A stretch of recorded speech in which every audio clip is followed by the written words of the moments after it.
l'essence profonde de la mort de Jésus et de la nôtre. La messe, la Sainte Eucharistie, reste le lieu privilégié de la rencontre de Dieu et de l'homme, au cœur même du mystère du mal auquel chacun de nous s'affronte. Car maladie, détresse du cœur, deuil et séparation sont les lots de toute vie humaine. Aussi, plusieurs fois au cours de sa vie, Jésus tentera d'expliquer à ses amis, sans beaucoup de succès d'ailleurs, sa victoire sur la souffrance et la mort. Il vient les prendre à bras le corps pour libérer l'homme de sa peur. Montant à Jérusalem, où il prévoit l'affrontement qui le conduira à la croix, il parle aux siens de cette heure comme du moment décisif de l'histoire, où son abandon au Père détruira à jamais la mort, toute mort. Voici que nous montons à Jérusalem, et que va s'accomplir tout ce qui a été écrit par les prophètes au sujet du Fils de l'homme, car il sera livré aux gentils, et sera un objet de moquerie, et il sera insulté et couvert de crachats, et après l'avoir flagellé, ils le tueront, mais il ressuscitera le troisième jour. Évangile de Luc 18, 33. C'est bien là que réside le sacrifice du Christ, dans son abandon à la volonté divine. Dieu a laissé agir les hommes qui ont voulu paralyser l'action de son Fils. Ils ont voulu annihiler son action rédemptrice, en poussant jusqu'au meurtre. Dieu a laissé jouer leur liberté face à leur salut. Ces hommes ont barré la route au Rédempteur, à sa royauté, à son action sur le peuple, et ils ont tué le Fils. Mais Dieu a répondu à son bien-aimé par une action encore plus entière. Il l'a ressuscité. Car l'essence profonde, comme la grandeur de son sacrifice, réside en ce qu'il espère au-delà de la mort. Il ne fondera pas le royaume terrestre de David. Il ne convertira pas Israël. Il sera pris, bafoué, tué.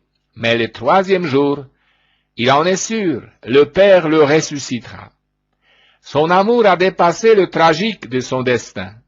Son amour a dépassé sa propre mort, tant il est sûr de ce Père. Voilà ce que Pierre, pas plus que les autres apôtres, n'ont pas pu saisir. D'où la véhémence du Seigneur sur le chemin de Césarée lorsque Pierre lui répond « À Dieu ne plaise, Seigneur. Arrière de moi, Satan, tu mets un scandale, car tes sentiments ne sont pas ceux de Dieu, mais ceux des hommes. » Le sacrifice de Jésus, c'est avant tout la réponse à la question de tout homme venant en ce monde. Pourquoi la mort? Jésus accepte la mort, n'importe quelle mort, et nous rejoint ainsi dans son sacrifice. Il le sait, Dieu, dans son amour, a osé créer l'homme, cet être fragile et mortel, non pour la mort, mais pour lui offrir sa vie, la vie éternelle. Car le Fils de l'homme ne fait que traverser la mort et devient à jamais la porte de brebis. Désormais, à chaque messe, chaque Eucharistie, grâce à ce corps du Christ livré, à ce sang du Christ versé, auquel nous participons, notre propre abandon à la volonté du Père rejoint son acceptation filiale sur le chemin de la résurrection. Or, ils étaient en route, montant à Jérusalem, et Jésus marchait devant eux, et ils étaient saisis d'étonnement, et ceux qui suivaient avaient peur. Évangile de Marc 10, 32. Il va vers Jérusalem, depuis quelque temps déjà, mais encore plus depuis la résurrection de Lazare. Ces apôtres sentent la haine qui les entoure et qui vise plus spécialement leur maître. Ils réalisent encore mieux son isolement et sa souffrance dans cette marche solitaire qui précède de peu la troisième prédiction de sa passion, de sa mort et de sa résurrection. Et ils ne comprirent rien de cela, et cette parole leur était cachée, et ils ne savaient pas ce qu'il leur disait. Évangile de Luc 18, 34. C'est la grande réponse de la foi face à la fragilité de la création. Jésus accepte d'être homme mortel et nous engage sur la même voie. C'est le chemin difficile de la foi. C'est notre liberté qui peut nous engager à la suite du Seigneur dans un même choix, croire avec Jésus à la réalité du royaume des dieux. Le mystère du Fils de l'homme. Ce n'est pas par des discours que Dieu nous explique les mystères de la souffrance et de la mort. Jésus, son Fils bien-aimé, devenu homme, le vit comme chacun de nous. C'est alors de l'intérieur que Dieu parle à nos cœurs, au milieu de nos détresses. Et prenant à nouveau les 12 auprès de lui, il s'est mis à leur dire ce qui devait lui arriver. Voici que nous montons à Jérusalem, et le Fils de l'homme sera livré aux princes des prêtres et aux scribes, et ils les condamneront à mort, et le livreront aux gentils. Et ceux-ci se moqueront de lui, et cracheront sur lui, et le flagelleront, et le feront mourir. Mais après 3 jours, il ressuscitera. Évangile de Marc 10, 32 à 34. Jésus n'emploie pas par hasard cette expression du Fils de l'homme, au moment où il va entrer dans sa grande souffrance et dans la mort. Car Jésus ne peut rejoindre l'homme dans sa détresse que parce qu'il est l'un de nous. Étrange expression que chérit celui qui est le Fils de Dieu, et qui se sait en même temps Fils de Marie, et par elle Fils de l'homme. Il prit chair de la Vierge Marie, et le Verbe s'est fait chair. Il nous rejoint donc dans les tragiques de notre destin, parce qu'il est le Fils de Marie, et qu'il vit cette fragilité, cette inquiétude qui sont les nôtres. Il accepte cette condition comme un fils qu'il est, et qui connaît l'amour insondable du Père. Personne ne connaît le Père, si ce n'est le Fils, et celui à qui le Fils voudrait le révéler. Évangile de Matthieu 11, 27. Il prend sur lui notre souffrance. Il vit avec elle, dans sa perspective, sans s'en effrayer, la connaissant dans toute son horreur. Pour lui, elle est vraiment inscrite dans sa mission de Fils de l'homme, inscrite dans les Écritures saintes. Voici que nous montons à Jérusalem, et que va s'accomplir tout ce qui a été écrit par les prophètes au sujet du Fils de l'homme, car il sera livré aux gentils. Non, pour lui, Dieu ne nous a pas créés pour une mort absurde. La volonté de celui qui m'a envoyé est que je ne perde rien de ce qu'il m'a été donné, mais que je le ressuscite au dernier jour.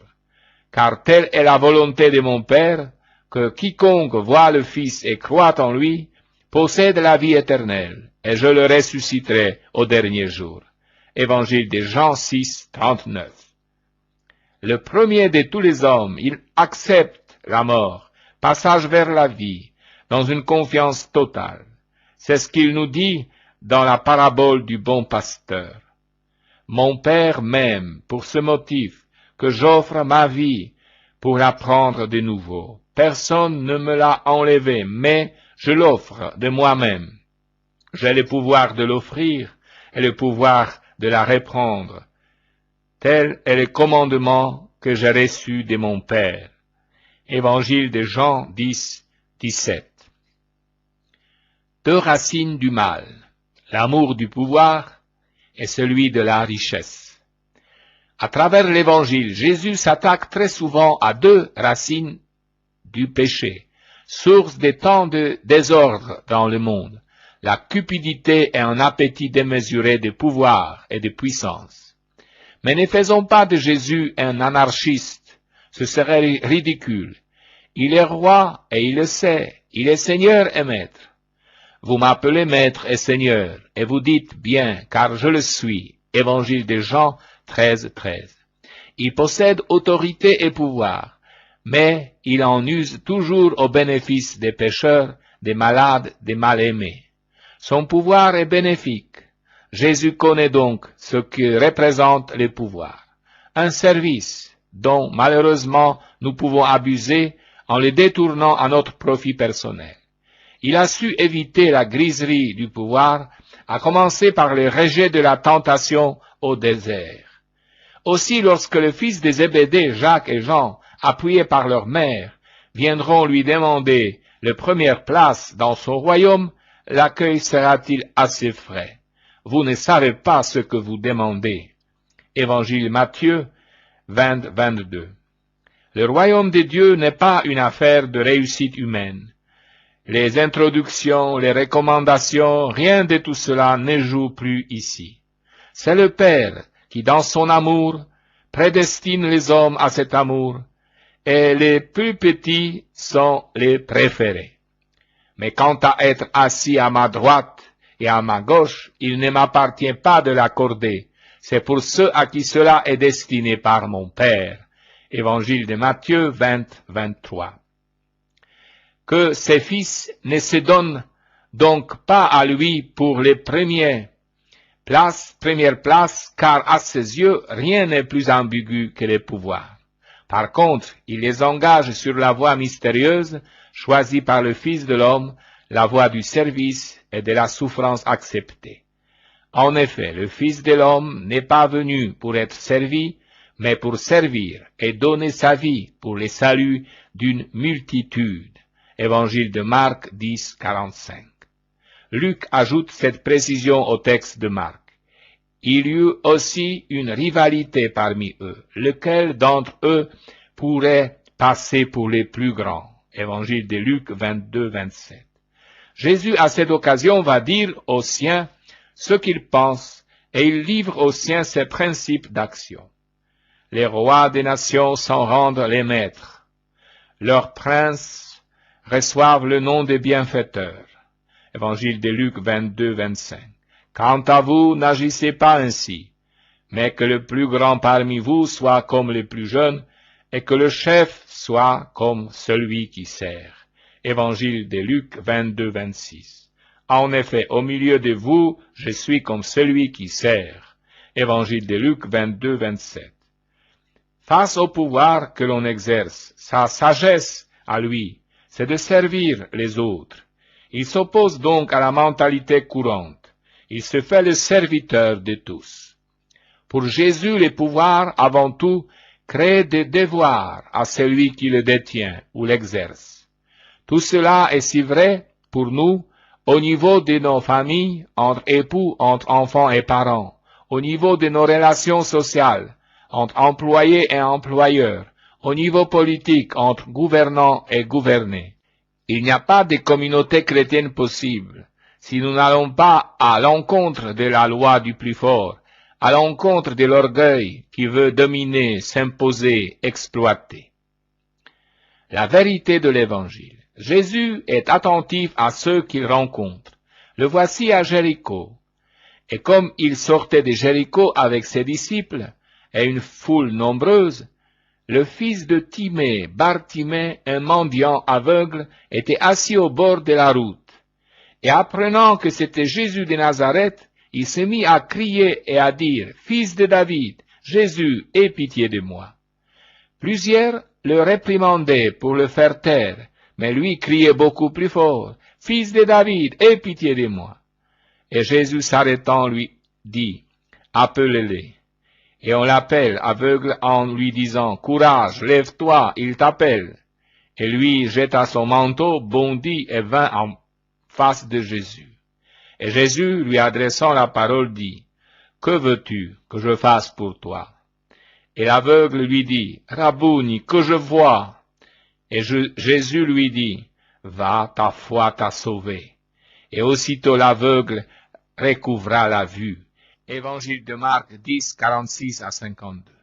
Cette guérison est une série d'instantanés. Les mouvements de la foule qui empêche l'aveugle de crier, et puis Jésus qui s'arrête, l'aveugle qui laisse tomber son manteau pour bondir vers Jésus, dialogue rapide qui s'engage entre Jésus et Bartimée, et enfin la guérison. Jésus a pris le temps de s'arrêter pour ceux qui criaient vers lui. Il prendra toujours le temps aussi pour nous aujourd'hui. Sa présence nous est toujours aussi nécessaire, et la lumière qu'il nous apporte aujourd'hui est une lumière intérieure, lumière de sagesse et d'amitié, pour éclairer notre route quotidienne et nous faire comprendre la souffrance selon les vues du Père. Les malades aussi entrent dans les vues d'amour du Père, mais seul Jésus nous explique les mystères du royaume, car c'est maintenant dans la réalité de notre vie humaine, des créatures fragiles, que le royaume se construit en nous. Le regard de Jésus. Le regard de Jésus transperce et transforme. Dans l'histoire des Zachée, il est noté que lorsque celui-ci grimpe sur un sycomore, Jésus levant les yeux lui dit « Zachée, descends vite, car il faut qu'aujourd'hui je demeure dans ta maison. » Évangile de Luc 19, 5. Jésus fut l'homme de la rencontre. Ce génie du contact se révèle à nous à Jéricho avec Zachée les publicains. Ce petit homme curieux de voir qui était Jésus était en fait une canaille, honni des gens. Il était riche et il était percepteur. La mesure était comble. Jésus aime et atteint l'homme riche ou pauvre. Pour lui, une seule chose est nécessaire, le chercher à le voir. Telle est l'histoire de Zachée. La personnalité puissante de Jésus se révèle à nous à travers tout ce récit. Car lui regarde et pénètre Zachée, apprécie sa droiture et n'en détache pas ses yeux. Mieux encore, il ose lever les yeux vers lui pour s'inviter à entrer dans sa maison. Avec quel plaisir Jésus lève les yeux vers cet homme perché sur son arbre et que sa recherche du Christ avait à ce point grandi. Regard plein de bonté et si engageant que rapidement voici Zachée au pied du Maître.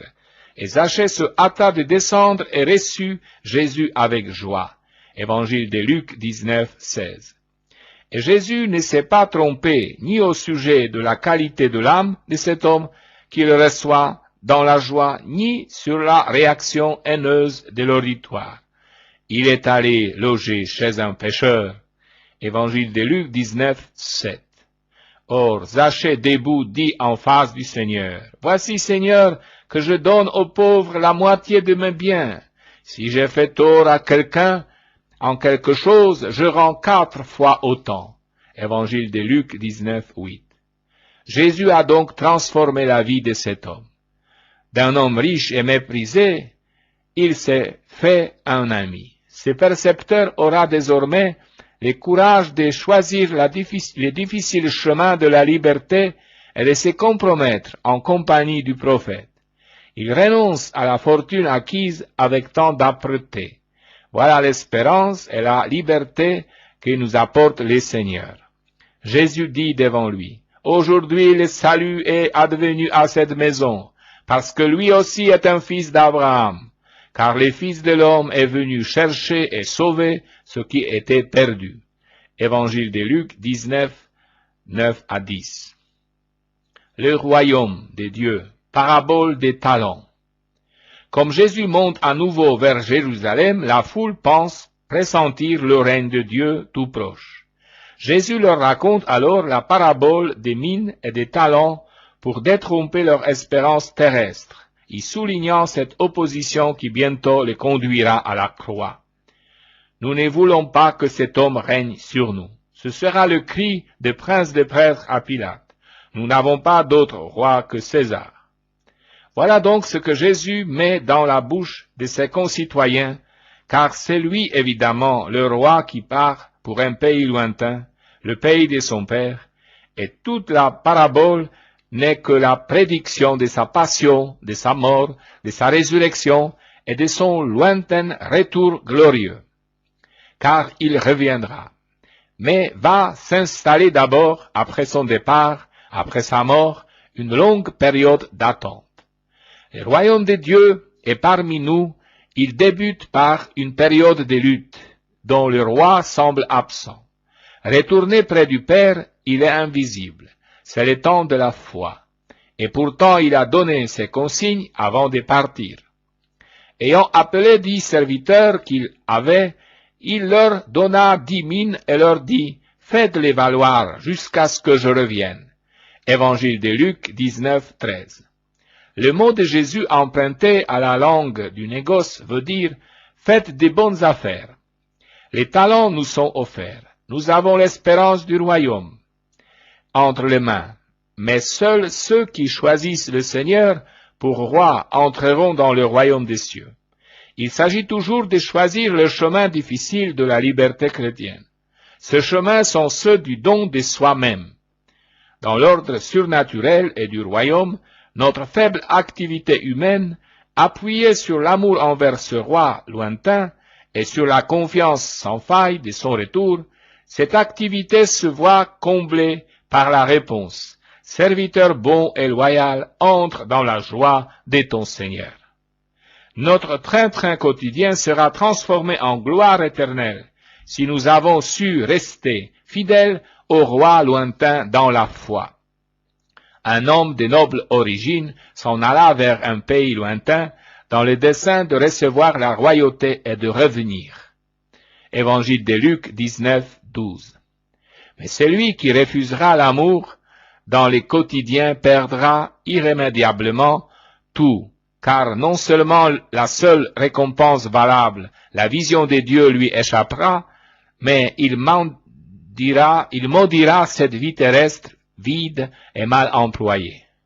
La phrase de Jésus dans sa forme passive indique la stupeur de celui qui réalise brusquement le vide de sa vie et voit que l'essentiel, par sa faute, lui file entre les doigts.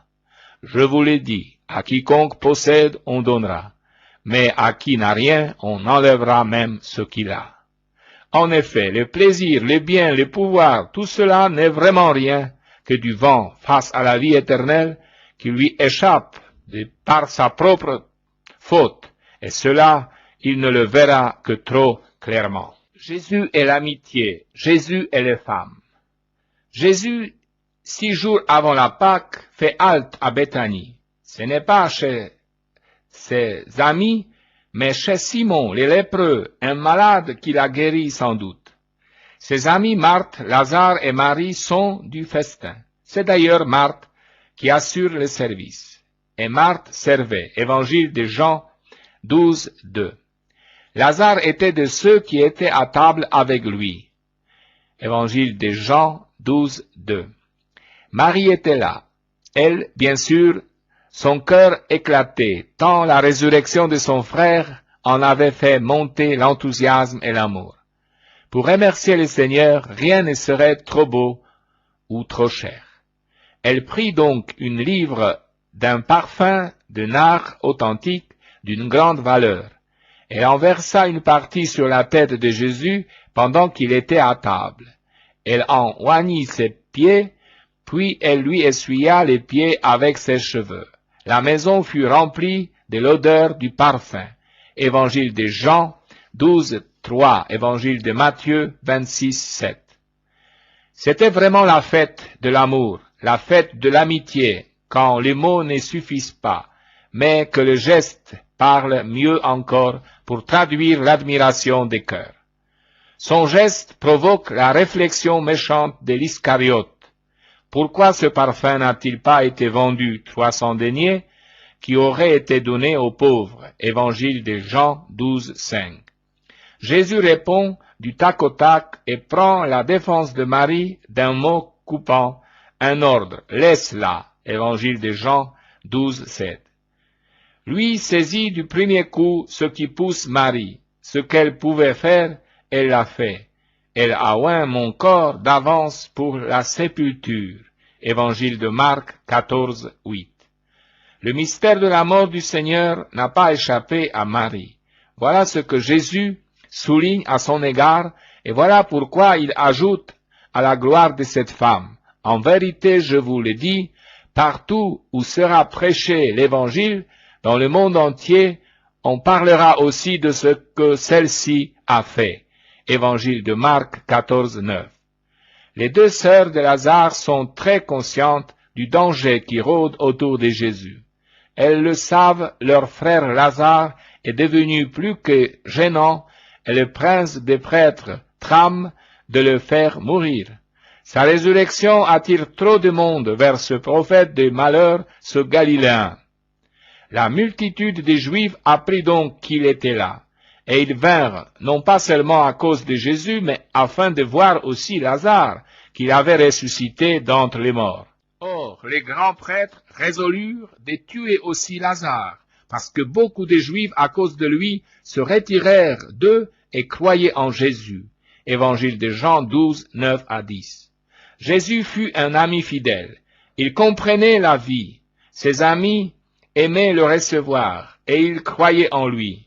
C'est à Marthe que Jésus a révélé son identité. Je suis la résurrection et la vie. Celui qui croit en moi ne mourra jamais. Le crois-tu? Et cette femme lui avait crié sa foi. Oui, Seigneur, je crois que tu es le Christ, le Fils de Dieu qui vient dans le monde. Évangile de Jean 11, 27.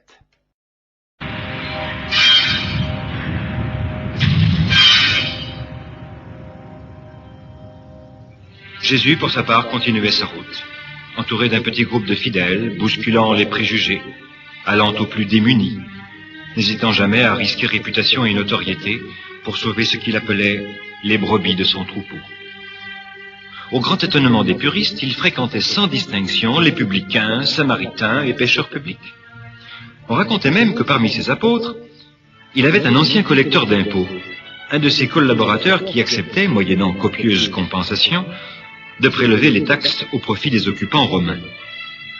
Pour le Nazaréen, il n'y avait rien ni personne d'impur ou d'indigne. À tous, il proposait le royaume de son Père. À tous. Même aux païens, venus de la lointaine Rome. Caius était de ceux-là. Il ne comptait plus les campagnes qu'il avait promenées de la Dalmatie à la Germanie, en passant par la Gaule et bien d'autres lieux plus obscurs. Il en avait connu des peuples divers, aux coutumes bizarres. Mais avec les Juifs, il allait de surprise en surprise. Il sentait en eux une curieuse dimension religieuse, sans rapport avec les cultes dont il avait pu observer les manifestations au cours de ses voyages. Il y avait ici quelque chose qui l'intriguait profondément. Sarah, la femme avec laquelle il vivait à Capharnaüm, était du pays. Elle lui avait raconté bien des choses de l'histoire d'Israël, et quand son esclave bitynien se mit à vomir du sang, elle lui dit: « Mais demande donc au Nazaréen de le guérir, il est en ville depuis 3 jours, et il fait de nombreux miracles. » Pour Caius, Zaphor n'était un esclave que sur le parchemin. Il l'aimait comme un fils. Et le voir exsangue sur son lit l'avait bouleversé. Le centurion n'avait donc pas hésité un seul instant. Il aurait payé n'importe quoi pour que Zaphor guérisse. Après avoir fait un rapide tour de ville, Caius aperçut Jésus qui parlait au milieu d'un petit groupe d'hommes.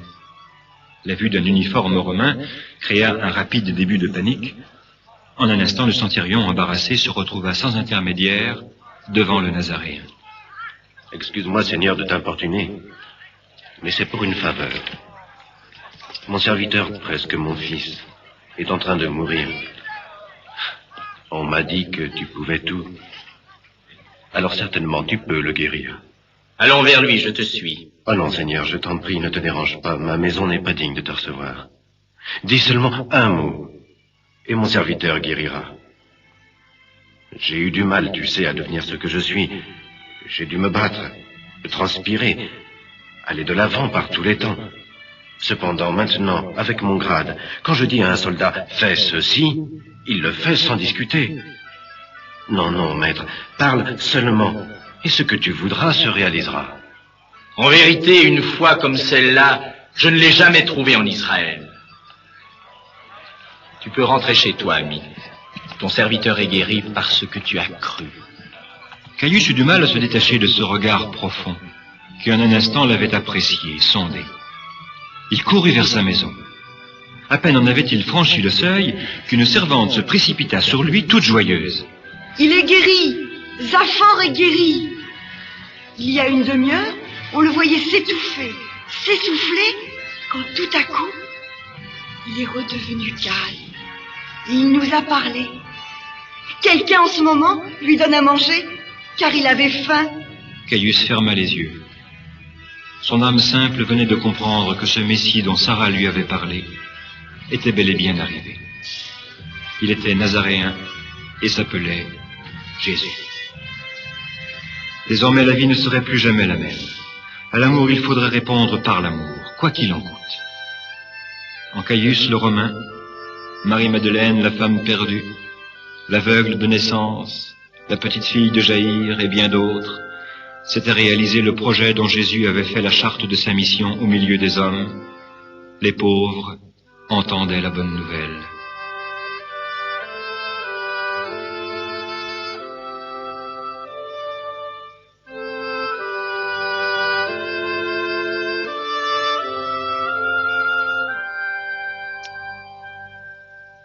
Trois années d'une existence donnée. Le Nazaréen avait pu tout connaître. L'adulation des foules, mais aussi la critique et la jalousie des puissants. Les tentatives de corruption et de récupération politique. La panoplie complète de ce que le monde, royaume du malin, met à la disposition des âmes petites, afin de tenter de les convaincre de faire son jeu. Du malin, Jésus avait su détecter toutes les manifestations, maladies étranges, possessions proprement dites, sans parler des désirs mauvais et des regards torts qui sont le signe de la présence du prince des ténèbres. Depuis des semaines, l'homme de Nazareth sentait s'épaissir autour de lui brouillards, complots, chuchotements ironiques, tous ces gestes manqués qui montraient que quelque chose était irrémédiablement rompu et qu'il faudrait sous peu payer très cher la mise à nu des hypocrisies, les appels au partage et surtout la prédication d'un royaume dans lequel seuls les humbles avaient droit de citer. Le monde vous haïra. Ne m'a-t-il pas haï le premier? Si vous étiez du monde, ami, le monde vous aimerait, car vous seriez semblable à lui. Mais vous n'êtes pas du monde. Alors le monde vous déteste, très précisément parce que moi je vous ai choisi. Un jour, vous vous en souvenez, je vous ai dit, le serviteur n'est pas plus grand que son maître.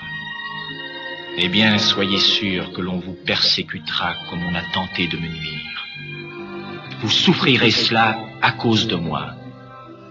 Et pourtant, comme j'ai parlé clair, ils sont peu nombreux ceux qui ont compris que j'étais envoyé par le Père. Malheureux les hommes qui, en me haïssant, haïssent aussi Dieu. Je ne veux rien vous cacher. Vous serez chassés des synagogues, et l'on arrivera même à vous supprimer en croyant faire plaisir à Dieu. Vos bourreaux réagiront ainsi parce qu'ils n'ont connu ni mon Père, ni moi. En vérité, je vous le dis, dans quelques jours, vous pleurerez. Vous vous lamenterez pendant que dehors on se réjouira. Mais tout ceci finira et votre peine se transformera en joie. Vous serez comme la femme enceinte qui sait qu'elle doit souffrir pour enfanter. Mais peu importe, ce qu'elle veut, c'est ce fils qui va naître. Elle oublie tout et la joie l'envahit quand on lui met dans les bras l'enfant tout palpitant de vie. Oui, vous devrez souffrir. Mais nous nous retrouverons et votre cœur éclatera de bonheur. Et ce bonheur, personne, vous m'entendez, ne pourra vous le prendre. Seigneur, si tous t'abandonnent, moi je te resterai fidèle, même au prix de ma vie. Mon pauvre Pierre, avant que le coq ne chante, tu m'auras renié 3 fois.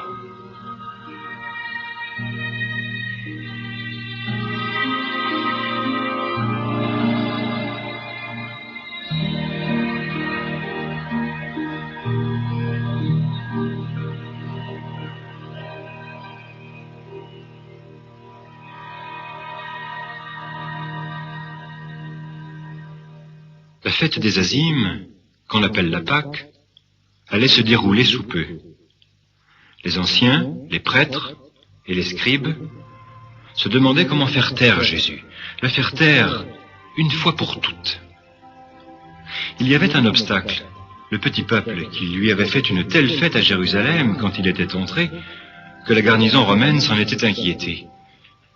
Avec ces juifs turbulents, on ne savait jamais. Pour les ennemis du charpentier de Nazareth, ce qu'il fallait trouver, c'était une occasion discrète, une occasion qui permettrait de le faire disparaître sans provoquer de réaction populaire violente. Ils ne furent pas peu étonnés de voir arriver, de nuit, un des apôtres du Nazaréen, un dénommé Judas Iscariote, qui proposait de livrer son maître.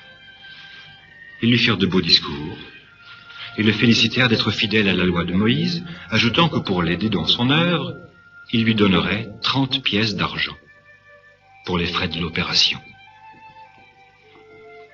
Judas était loin d'être un méchant homme, mais avec Jésus, il était allé de désillusion en désillusion. Que restait-il du beau rêve du royaume d'Israël à rétablir? Il importait donc d'en finir avec des songes sans lendemain. Il fallait frapper, et frapper vite. Dans la ville haute, les disciples de Jésus préparent la salle pour le repas pascal.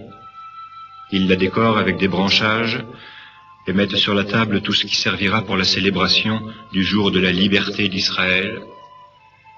Jésus est entré depuis un instant. Son visage est grave. Quand tout est prêt, les 12 prennent place autour de leur maître. À son habitude, Jean s'assied à la droite de Jésus. Depuis le début de la vie ensemble, entre le jeune homme et le Nazaréen, a existé une amitié de prédilection que nul n'a jamais contestée. Amis, j'ai désiré de toutes mes forces manger cette Pâque avec vous avant de souffrir. Je vous l'affirme, je ne la mangerai plus jusqu'à l'établissement du royaume de Dieu. Je vous le dis en vérité, l'un de vous me trahira. Oui, et celui-là est parmi ceux qui mangent avec moi. Malheur à lui. Il eût mieux valu qu'il ne vienne jamais au monde. Serait-ce moi, Seigneur? Non, c'est celui qui va tremper son pain dans le même plat que moi. Judas n'a pas entendu la dernière phrase prononcée à voix basse. De fait, au moment où Jésus a voulu mettre quelques herbes amères sur le morceau de pain qu'il tenait entre ses doigts, l'Iscariote a fait de même. Leurs mains se sont touchées et Judas s'est senti mal à l'aise. Judas, ce que tu as à faire, fais-le vite. Quand l'Iscariote fut parti dans la nuit, Jésus prit du pain et après l'avoir béni, le rompit et le distribua à ses apôtres. Prenez, mangez ce pain. Il est mon corps, ce corps qui va être livré pour vous. Il prit ensuite la coupe, remplie de vin, et la leur donna. Le vin que vous buvez est mon sang, le sang de la nouvelle alliance répandu pour tous les hommes. Ce que j'ai fait maintenant, vous aurez à le faire en mémoire de moi. Après le chant de l'hymne, le groupe se rendit sur le mont des Oliviers, dans un jardin appelé Gethsémani. Là, tandis que ses apôtres s'étaient assoupis, Jésus sentit s'abattre sur ses épaules toute la misère du monde. La peur et le dégoût l'envahirent, jusqu'à la nausée. Mon âme est triste à en mourir. S'étant avancé, il se jeta la face contre terre, et sa prière se fit gémissement. Père, tout est possible. Je t'en prie, éloigne de moi ce calice. Cependant que ce soit ce que tu veux qui arrive, et non pas ce que moi je veux. Il est bien loin le multiplicateur des pains, le faiseur de miracles. Dans cette nuit sans lune, Jésus n'est plus qu'un homme qui regarde arriver sa mort. Une mort laide, aux orbites creusées, une mort sordide, celle des esclaves et des sans-noms. Oui, elle est là, la faucheuse, avec son cortège de hurlements d'agonie, ses puanteurs de plaies purulentes et les déjections d'un dernier hoquet. Le Nazaréen voudrait fermer ses yeux, boucher ses oreilles, ne plus entendre la respiration haletante du monde qui se traîne. Une sueur froide et visqueuse coule sur son visage, et le sang perle à la commissure de ses lèvres. Dieu est devenu silence. La réalité qui demeure est le néant. Le néant. Et ce goût de cendre qui fait tordre la bouche quand arrive l'heure de tous les abandons. Le néant. L'absence du geste de l'ami. La certitude d'avoir été trompé. Oui, trompé. Le néant. La solitude. Le désert de l'amour. Rien. Absolument rien. À part le fiel du doute. Dans le fond du jardin, près de la murette en pierre sèche, des lueurs de torches percent la nuit, tandis que grandit la rumeur d'une petite foule. À sa tête, Judas l'Iscariote.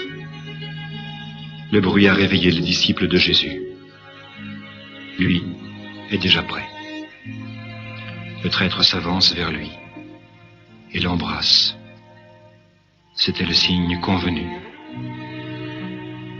Alors 2 soldats ligotent le Nazaréen. Pierre a commencé un semblant de défense, mais un regard de Jésus l'a convaincu qu'il fallait que tout s'accomplisse. Les autres disciples, pris de peur, ont déjà fui.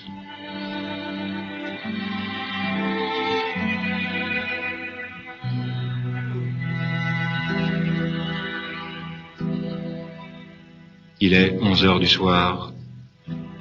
On amène Jésus chez le grand prêtre qui l'attend, flanqué de tous les anciens du temple. L'objectif consiste à le mettre en situation fausse, à lui tendre le traquenard définitif, grâce auquel, avec bonne conscience, on le condamnera sans appel. Les questions fusent, insidieuses, perfides, sans trêve, toujours les mêmes. Jésus garde le silence, celui de l'homme libre qui sait très bien à quoi l'on veut en venir.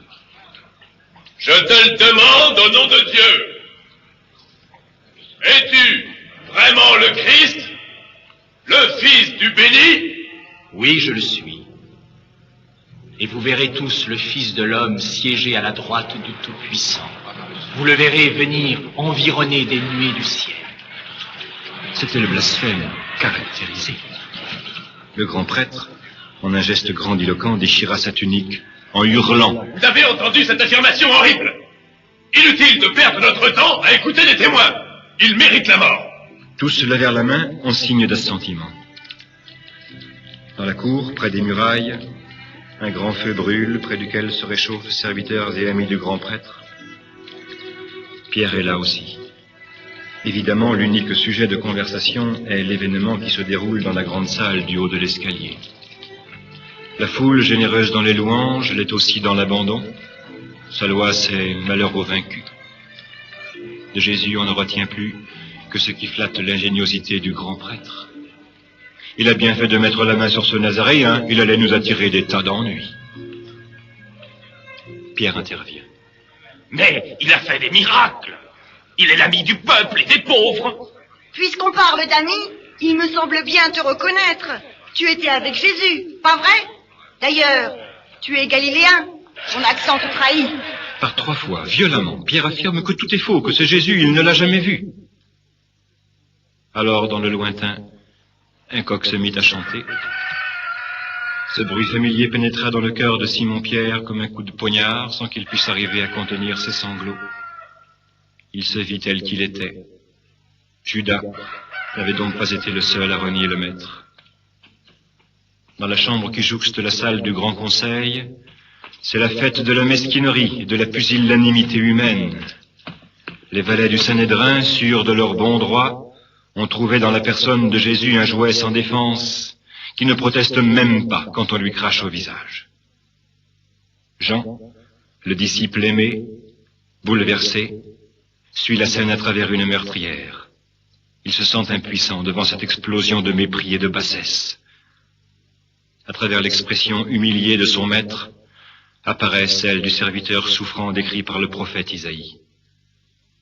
Alors Jean se redit à lui-même le poème de la souffrance universelle. Voici mon serviteur. Son apparence n'est ni belle, ni susceptible d'attirer les regards. Il a été méprisé par les hommes, l'objet des moqueries de leur bouche. Homme des douleurs, il ne se dérobe pas à ceux qui lui arrachent la barbe, et pourtant, ce sont nos péchés qu'il accepte de porter. Il a voulu se charger de toutes nos douleurs.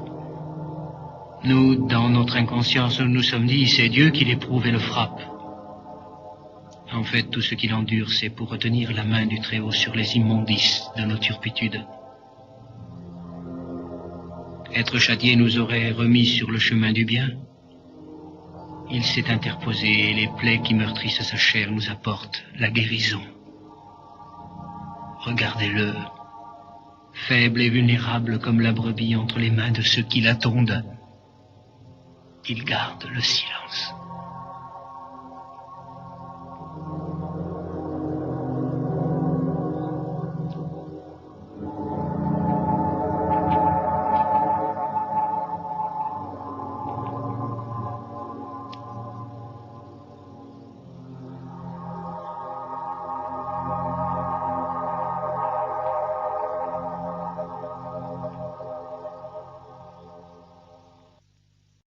Jésus ou Barabbas. Au moment du procès devant Pilate, la haine des ennemis de Jésus se révèle féroce. Ils mettent un acharnement incroyable à perdre Jésus.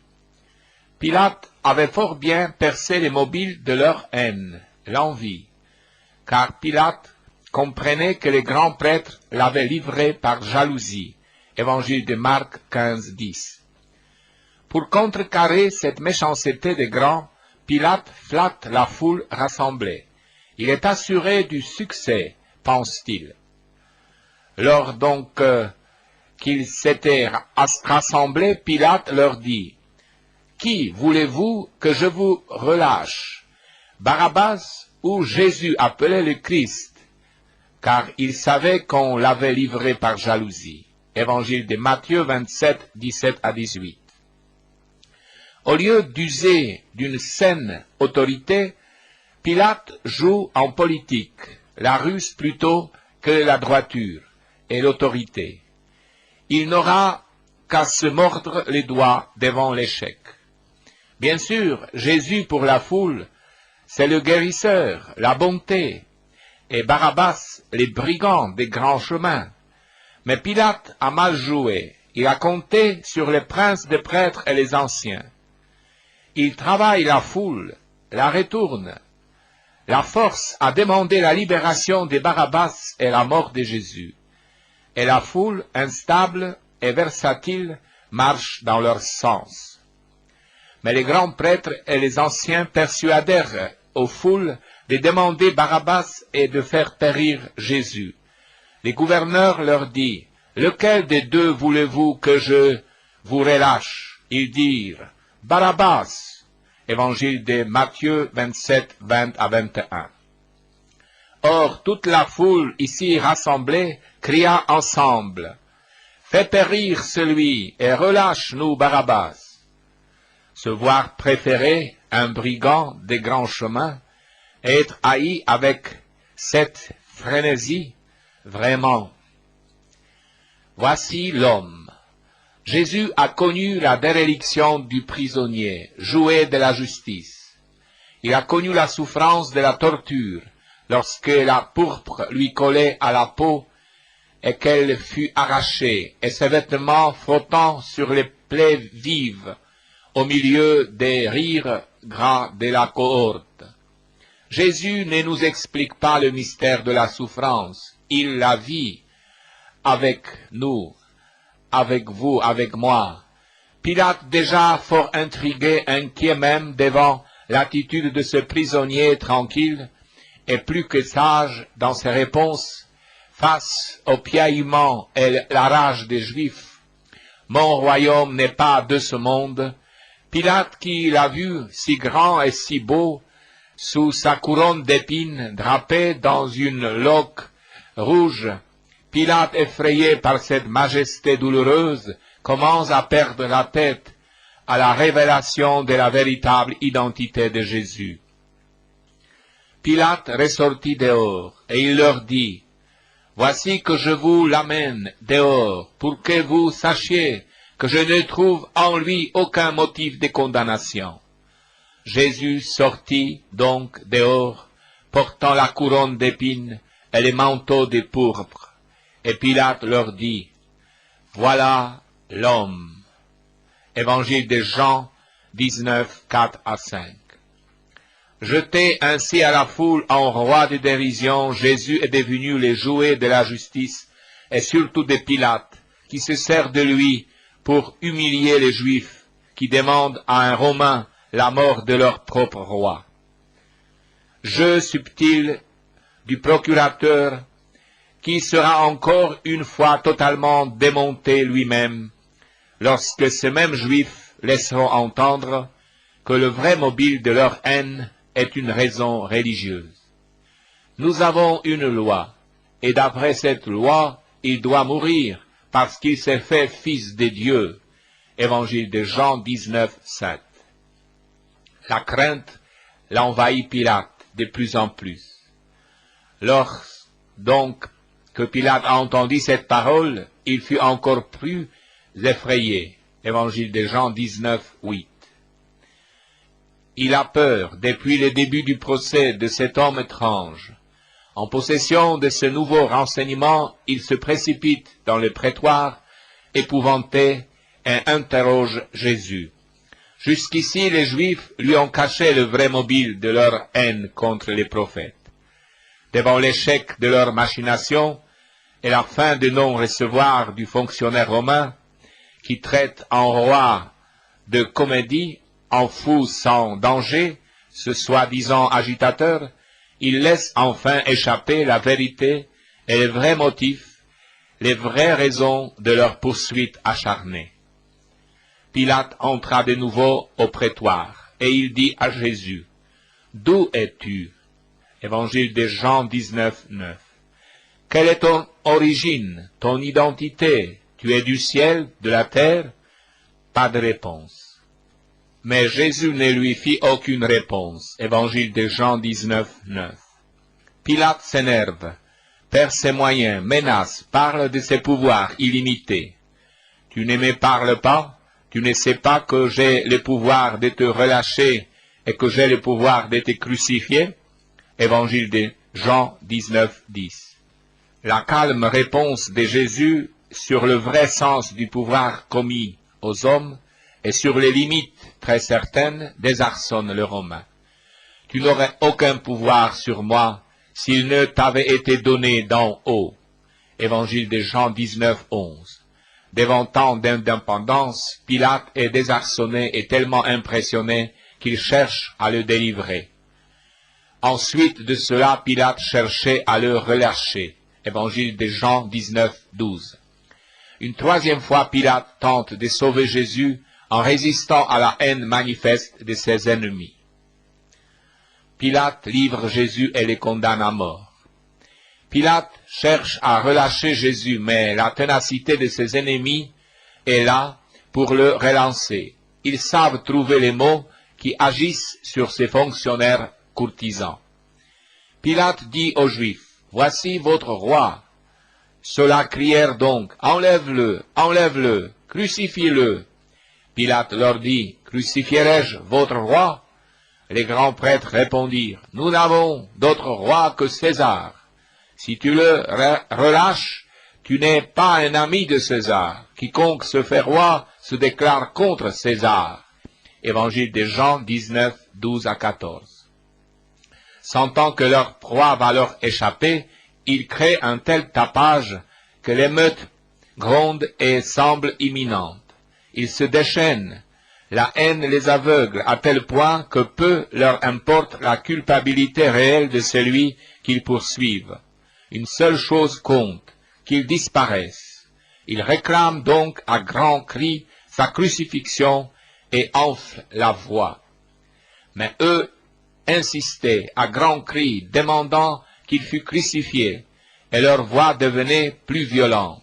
Évangile de Luc 23, 23. Et Pilate capitule, surtout pas d'histoire. Et Pilate prononça qu'il serait fait comme il demandait. Il relâcha celui qui avait été jeté en prison pour sédition et meurtre, et qu'il demandait, et quant à Jésus, il le livra à leur volonté. Évangile de Luc 23, 24 à 25. Pilate, les magistrats, les juges, fait leur volonté. Lâchement, Pilate leur livre celui qu'il voulait sauver. Alors donc, il le leur livra pour qu'il fût crucifié. Évangile de Jean 19, 14 à 16. La voie douloureuse. Et quand les soldats amenèrent Jésus, ils mirent la main sur un certain Simon des Cyrènes, revenant des champs. Ils le chargèrent de la croix pour la porter derrière Jésus. Évangile de Luc 23, 27. Ce sont les femmes qui, au moment de la déréliction, de l'abandon, se montrent courageuses avec les gens du peuple. Elles osent braver l'opinion et l'autorité et lui témoigner leur amour par leurs démarches, leurs larmes et leurs cris. Leurs gestes, lui, comme une belle éclaircie par une journée d'orage. Jésus leur annonce et le malheur de la ruine de Jérusalem en 70 et son mystère à lui, l'arbre de vie, écrasé par la souffrance. Cette souffrance n'épargnera pas le bois sec de leurs enfants. Si lui, le Fils de Dieu, a souffert ainsi, ne faudra-t-il pas que nous aussi, pécheurs, nous souffrions? Si le cep est taillé si durement par le divin vigneron, il faudra bien que les branches passent par la même épreuve. Filles de Jérusalem, ne pleurez pas sur moi, pleurez plutôt sur vous-même et sur vos enfants, car voici des jours où on dira, heureuses les femmes stériles, et les entrailles qui n'ont pas enfanté, et les mamelles qui n'ont pas nourri. Alors on se mettra à dire aux montagnes, tombez sur nous, et aux collines, cachez-nous, car si l'on traite ainsi les bois verts, qu'en sera-t-il du bois sec? Évangile de Luc 23, 27 à 31. Jésus souligne aussi aux femmes une de leurs plus grandes souffrances, inhérentes à notre liberté. Les enfants sont des êtres libres et ne suivent pas forcément nos chemins. Seule la prière infléchit leur volonté dans le jeu de l'esprit qui sait, dans la force et le respect, transformer le cœur des êtres libres. Et cela, la prière l'obtient avec nos pleurs. Ne pleurez pas sur moi, mais sur vous-même et vos enfants. Jésus est confondu avec les malfaiteurs. Ce n'est pas par hasard que son amour les conduit à cette extrémité. Tant d'hommes sont arrêtés, emprisonnés, torturés, triés comme le Fils de l'homme. On conduisit aussi 2 autres malfaiteurs avec lui pour être exécutés. Évangile de Luc 23, 32.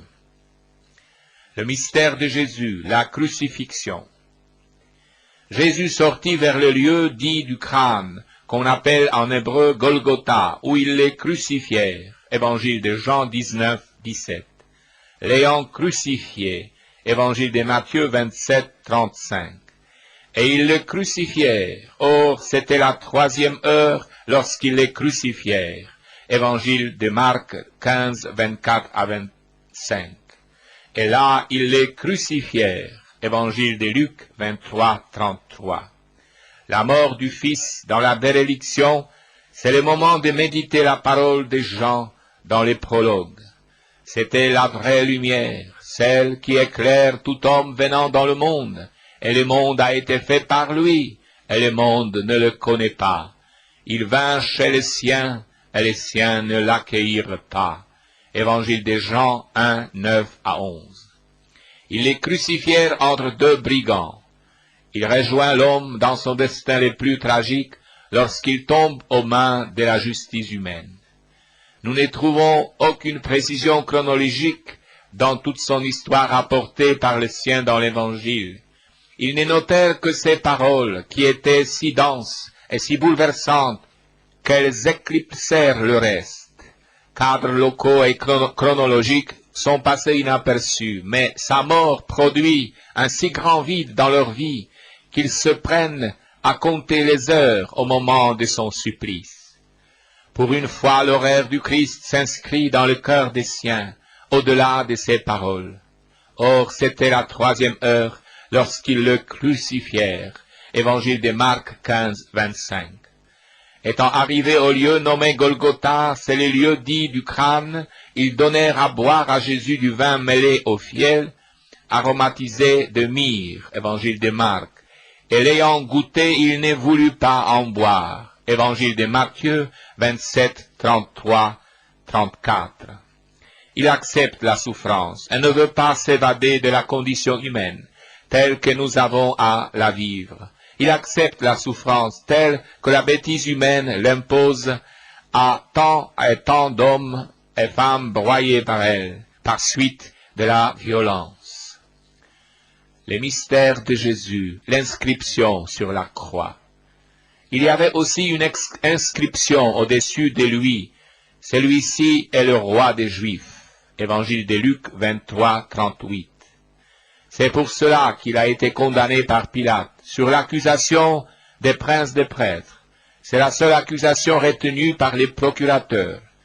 Et aux Juifs qui lui dirent, « N'écris pas le roi des Juifs, mais qu'il a dit, je suis le roi des Juifs. » Pilate répondit, « Ce que j'ai écrit, je l'ai écrit. » Évangile de Jean 19, 21 à 22. C'est justement son influence extraordinaire sur le peuple que les princes des prêtres et certains pharisiens n'ont pas pu supporter. C'est l'influence de Jésus qui a irrité les tenants du pouvoir. C'est bien là la raison de sa mort. Cette royauté du Christ sur les cœurs était une réalité. Elle fut le seul motif de la haine solide vouée au Christ.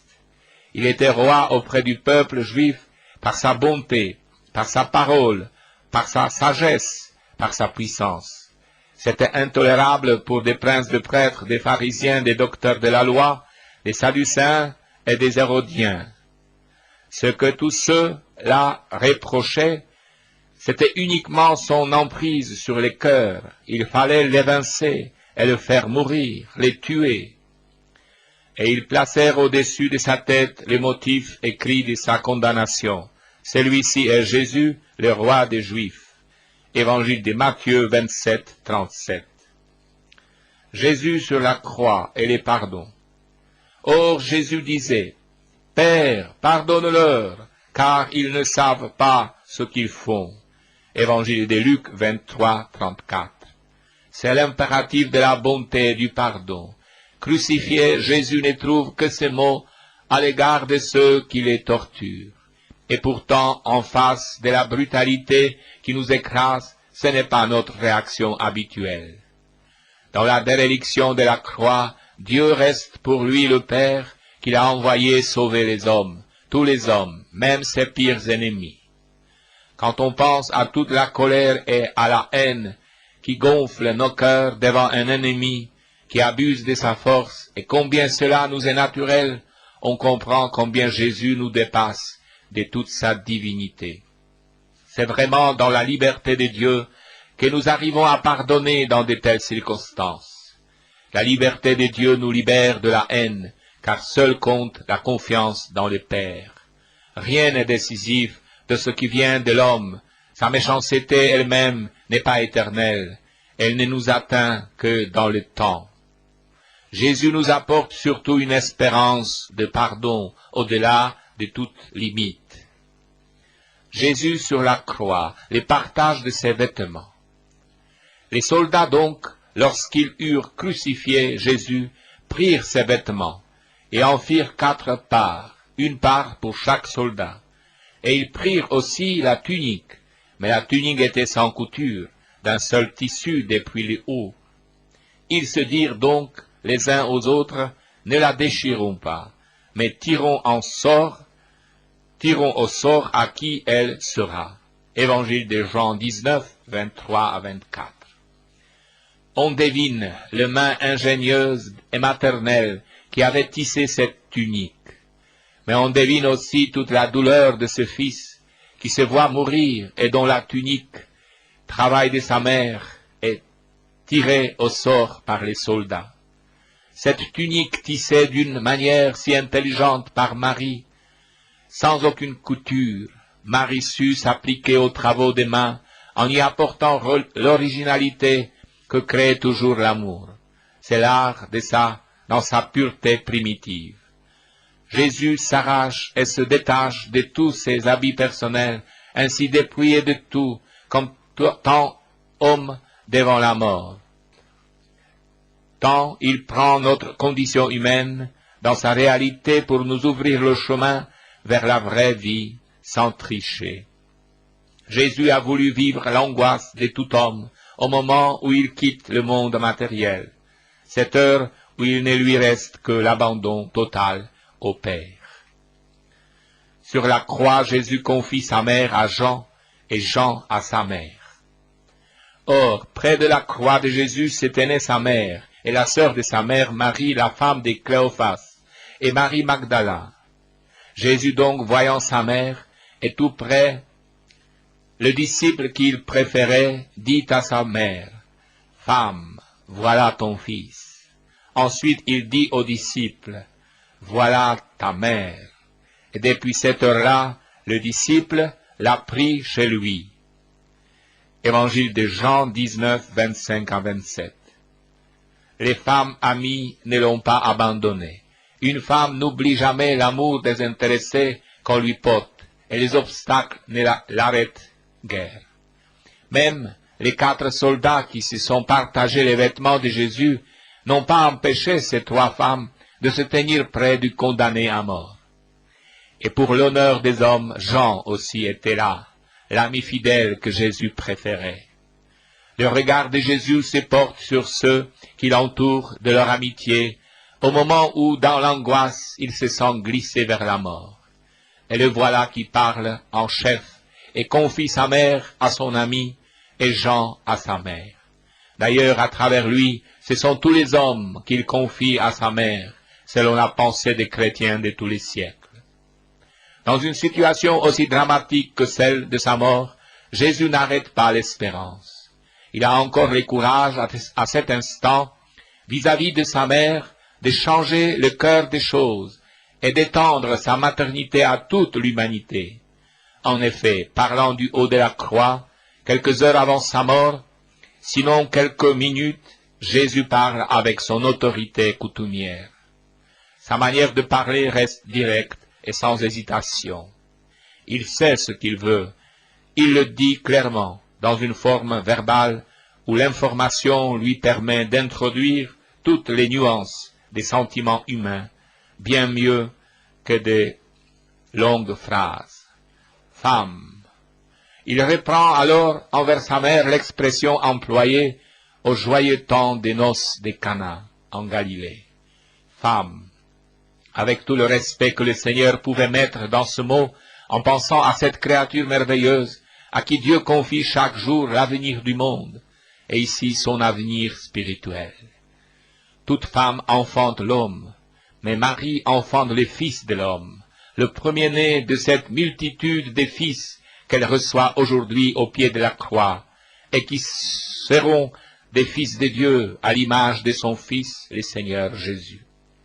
Jésus n'est pas enfermé dans ses problèmes. Il est libre de la liberté même de Dieu, et mourant, il pense à sa mère pour la confier à Jean, son ami. Il pense aux hommes pour les confier à sa mère, Marie. Notre liberté intérieure ne peut-elle pas s'inspirer de celle de Jésus pour arriver avec lui à relativiser nos propres problèmes et penser davantage à ceux de nos frères? Or, il y avait aussi des femmes regardant de loin, parmi lesquelles se trouvaient Marie Magdala et Marie mère de Jacques, le petit, et de José, et Salomé qui le servait, et beaucoup d'autres qui étaient montés avec lui à Jérusalem. Évangile de Marc 15, 40 à 41. Beaucoup de femmes suivirent Jésus et se mirent à son service. Elles sont là devant le Christ mourant. Elles le regardent de tous leurs yeux pour lui témoigner leur affection. Jésus sur la croix les insulte de ses ennemis. Et ceux qui passaient l'insultaient en branlant la tête et en disant, « Toi qui détruis le temple et en 3 jours le rebâtis, sauve-toi toi-même, si tu es le Fils de Dieu, alors descends de la croix. » Évangile de Matthieu 27, 39 à 40. Jésus, comme tous les condamnés à mort, est à la merci de la fourbe qui passe en l'insultant. Mais comme tant condamné par la justice humaine, il est livré aux magistrats, et si les magistrats sont iniques, il lui faut boire la coupe à la lit. Et le peuple était là, qui regardait. Or les magistrats se moquaient, disant, « Il en a sauvé d'autres, qu'il se sauve lui-même, s'il est le Christ de Dieu, l'élu. » Évangile de Luc 23, 35. C'est d'ailleurs la même hargne de la part des grands prêtres et des scribes, tous ceux qui sont en place, qui craignent pour leur influence, se libèrent de leur crainte en se gaussant du condamné. De même, les grands prêtres aussi disaient en se moquant avec les scribes et les anciens, « Il ne peut se sauver lui-même, il est roi d'Israël, qu'il descende maintenant de la croix, et nous croirons en lui, car il a dit, « Je suis le Fils de Dieu. » Évangile de Matthieu 27, 41 à 43. En dernier, ce seront les soldats. Les soldats aussi se jouèrent de lui, s'approchant pour lui offrir du vinaigre et disant, « Si tu es le roi des Juifs, sauve-toi toi-même. » Évangile de Luc 23, 36 à 37. Les bons larrons. Un des malfaiteurs qui était crucifié avec Jésus l'injuriait aussi. Mais l'autre malfaiteur disait, « Jésus, souviens-toi de moi lorsque tu viendras dans l'éclat de ton règne. » Et Jésus lui dit, « En vérité, je te le dis, aujourd'hui, tu seras avec moi dans le paradis. » Évangile de Luc 23, 42 à 43. C'est dans toute la logique de sa vie. Il est venu pour les pécheurs. Le salut est gratuit, don d'amour et non affaire de mérite. C'est aujourd'hui même que le bon larron sera au paradis. Et le paradis, c'est d'être avec Jésus.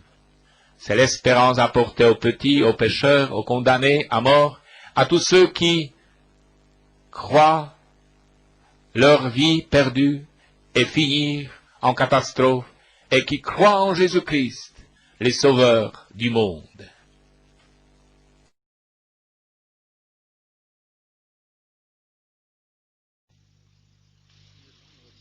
Le Sanhédrin a obtenu ce qu'il voulait. Jésus est entre ses mains. Mais le problème, quant à ses conclusions, demeure entier. Le pouvoir religieux en Israël a été dépossédé par les Romains de la possibilité de mettre à mort les condamnés. Il faudra donc aller s'humilier devant le procureur de l'Empire, le convaincre d'entériner une condamnation dont son scepticisme habituel ne comprendra certainement pas le sens. Les anciens étudient entre eux toutes les tactiques possibles.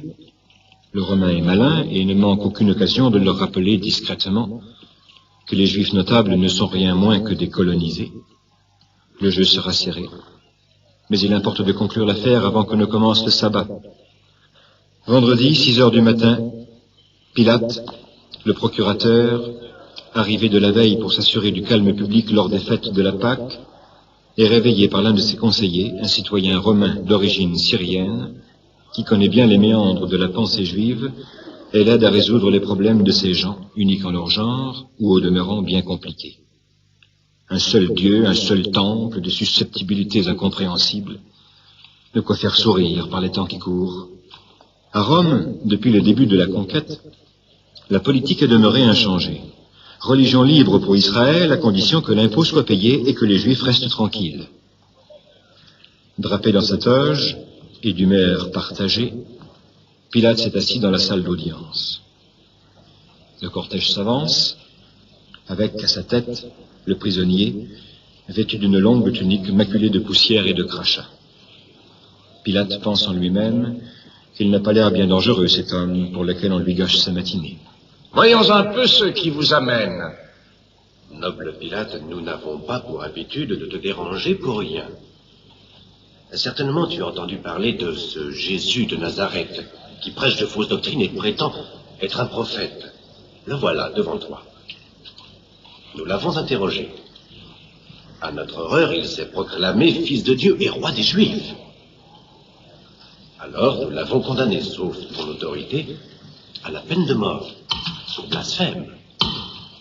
Oh, on n'exécute personne pour des histoires de ce genre. Je vous propose un compromis pour lui donner une leçon à votre Jésus. Pour le calmer, je vais le faire fouetter par les argousins. Après, vous en ferez ce que vous voudrez. Mais de peine de mort, pas question. Mais enfin, Seigneur, il s'est qualifié de roi des Juifs. Quiconque se fait roi est l'ennemi de César, notre empereur. Bravo! Je vous remercie de cet acte de patriotisme romain dont je référerai en haut lieu. Pour le moment, j'ai envie de parler un peu avec ce prétendu roi. Laissez-nous. Sur le visage de Pilate s'était épanoui un sourire narquois. Ces vieux renards du Sanhédrin sont bien tels qu'il les avait toujours jugés, des hommes capables de toutes les bassesses pour arriver à leur fin. Il fallait leur rendre cette justice. Le coup de la fidélité à César était bien trouvé. Mais voyons un peu le prisonnier. Ainsi, tu es le roi des Juifs. Dis-tu cela de toi-même, ou d'autres te l'ont-ils dit de moi? Entendons-nous bien, je ne suis pas juif, moi. Je ne veux en aucune façon entrer dans vos problèmes. On t'a conduit ici ligoté. Alors, qu'as-tu fait?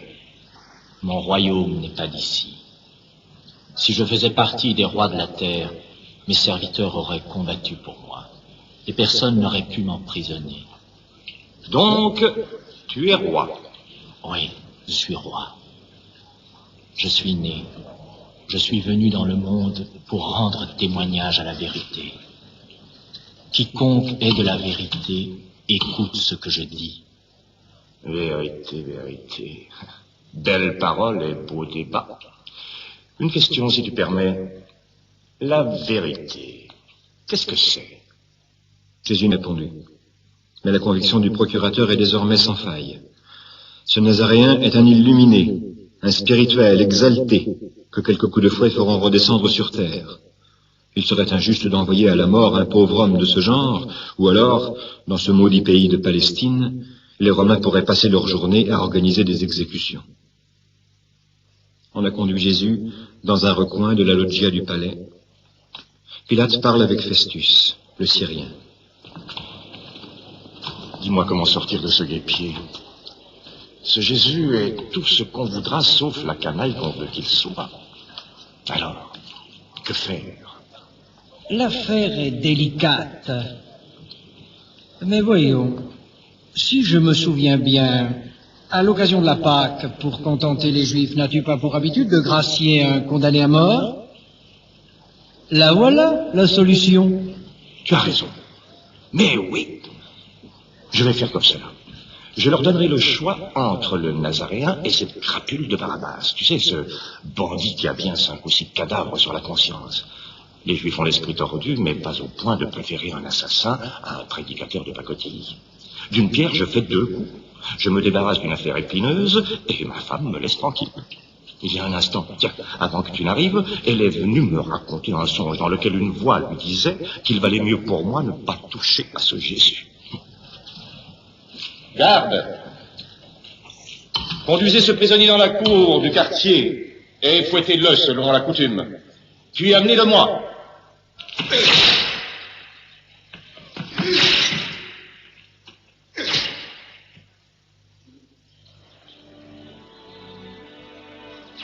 Jésus est nu, les bras en extension, liés à la colonne de pierre du centre de la cour. La lanière lestée de plomb lui pénètre au plus profond des chairs. En un instant, son corps n'est plus qu'une onde immense de douleur. Il gémit doucement et s'effondre. Quand il revient à lui, les sarcasmes des soldats l'assaillent. Majesté, te présentons nos hommages. Mais il te manque le manteau de pourpre. Marcellus, donc chercher la couverture à chevaux. Oui, la rouge. Nous allons habiller le roi. Un roi sans couronne, ça n'existe pas. Nous allons t'en mitonner une, mon gaillard, dont tu te souviendras. Il y avait près du foyer éteint un buisson d'épines sèches qui servait à allumer le feu. L'un des soldats, en grognant qu'il se piquait, en fit une sorte de casque qu'on enfonça à coups de roseau sur le crâne du Nazaréen. L'homme ne réagissait plus. Il avait le regard fixe de l'être arrivé au plus profond de la souffrance. On le poussait, on le faisait tourner comme une toupie. Il se prêtait à tout, sans mot dire. Bon, la fête est terminée. Conduisons-le là-haut. Le procurateur l'attend. Pilate n'était pas un cœur sensible, mais à la vue de Jésus, il fut touché de compassion. Vraiment, la leçon suffisait.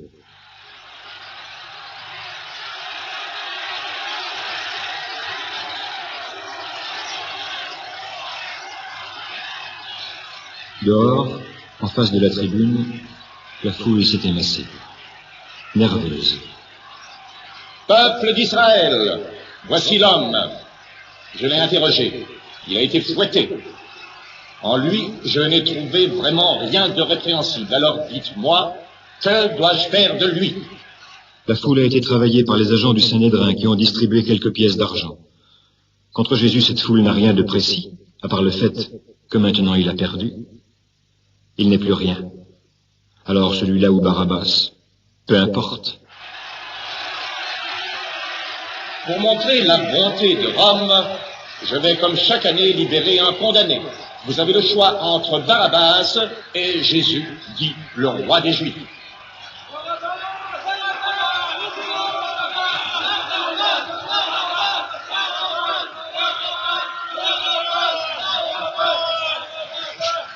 Mais alors, que ferai-je de votre roi? Votre roi, c'est César!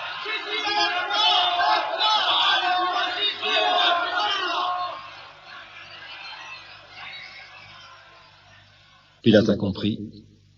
La foule, une nouvelle fois, veut ce que veulent ceux qui l'ont acheté. Pour le Romain, c'est le débat de conscience. Résister au peuple, c'est se créer des ennuis, et à Rome, on a horreur des gouverneurs à problème. D'autre part, faire crucifier un innocent n'est pas très propre. Oh, et puis qu'ils aillent au diable. Les Juifs veulent cette victime, qu'ils en prennent la responsabilité. Je suis innocent de la mort de cet homme juste. À vous de voir. Et des voix s'écrièrent que tous acceptaient que le sang du Nazaréen retombe sur eux et sur leurs enfants.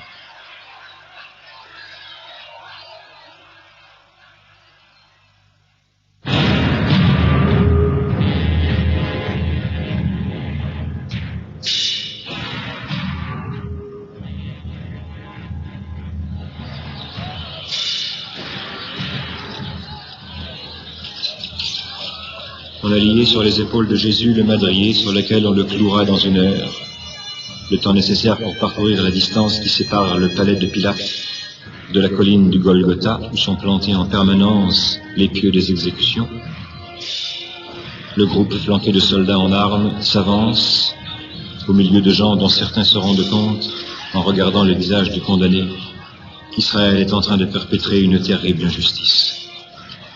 Jésus, à plusieurs reprises, s'écroule, épuisé. Des coups de plat de glaive l'obligent à se relever.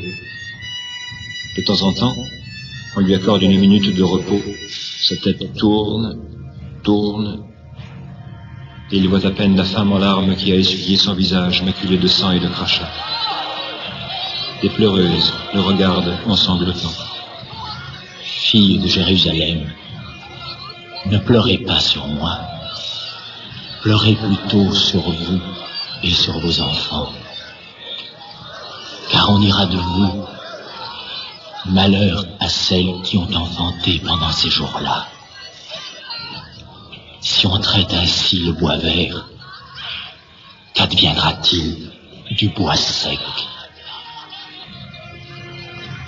Arrivé sur le Golgotha, on enleva à Jésus sa tunique et à grands coups de maillet, on le cloua sur une croix. Il avait à sa droite un voleur et un autre à sa gauche, crucifiés comme lui. Au-dessus de sa tête, Pilate avait ordonné que soit affichée l'inscription « Jésus de Nazareth, roi des Juifs ». Les notables du Sanhédrin avaient protesté, mais le procurateur n'avait rien voulu savoir. Une façon pour lui de montrer qu'il n'était pas dupe et entendait rester maître de la situation. Les instructions étaient de ne laisser s'approcher personne des condamnés. Cependant, le centurion qui commandait le détachement ne crut pas devoir interdire aux deux femmes et au jeune homme qui s'étaient avancés de venir tout près de la croix. C'est sa mère et deux de ses amis, chuchota une voix.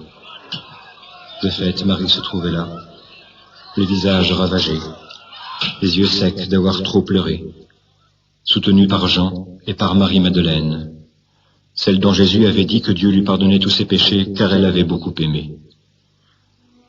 La respiration du Nazaréen se faisait de plus en plus haletante. Des crampes atroces lui paralysaient les membres et le sang goutte à goutte coulait de ses plaies. Après s'être soulevé un instant, à l'aide du taquet de bois qu'il avait sous les pieds, transpercé de clous, il dit à sa mère, « Femme, Jean sera désormais ton fils. Jean, mon ami, regarde-moi. Elle est maintenant ta mère. » Vers 3 heures de l'après-midi, le ciel se mit à se couvrir, et un vent violent commença à souffler sur Jérusalem et toute la Judée. Les ténèbres tombèrent sur la ville sainte et dispersèrent les badauds qui se sentirent pris d'une peur panique. Du haut de la croix, Jésus poussa un cri, dans lequel il exprimait la nuit qui peu à peu envahissait son âme. « Mon Dieu! Père! Pourquoi m'as-tu abandonné ?» Seuls les rafales de vent lui répondirent. Alors, il sut que sa fin était proche, pour réaliser jusqu'au bout les Écritures. Il murmura. « J'ai soif. » Il y avait près du rocher une jarre remplie de vinaigre. Un des soldats trempa dedans une éponge, qu'il planta au bout d'un roseau, et l'approcha des lèvres du condamné. Jésus la toucha à peine, et dit dans un souffle de voix,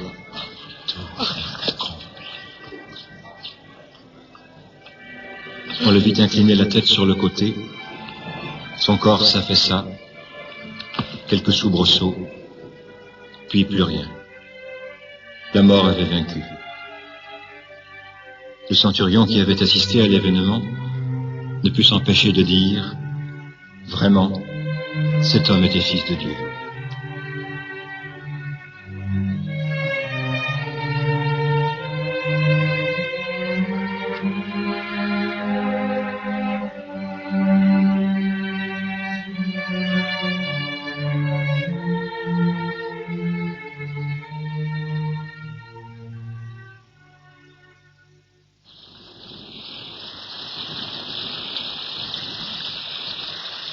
Les deux voleurs, eux, n'étaient pas encore morts. Pour rater leur faim, on leur brisa les jambes à coups de barre. Mais au corps de Jésus, on ne toucha pas, car il était clair que la mort avait fait son œuvre. Comme ultime contrôle, un soldat lui perça le côté d'un coup de lance. Il en sortit du sang et de l'eau. Marie, Jean et Marie-Madeleine n'avaient pas bougé, comme pétrifiés.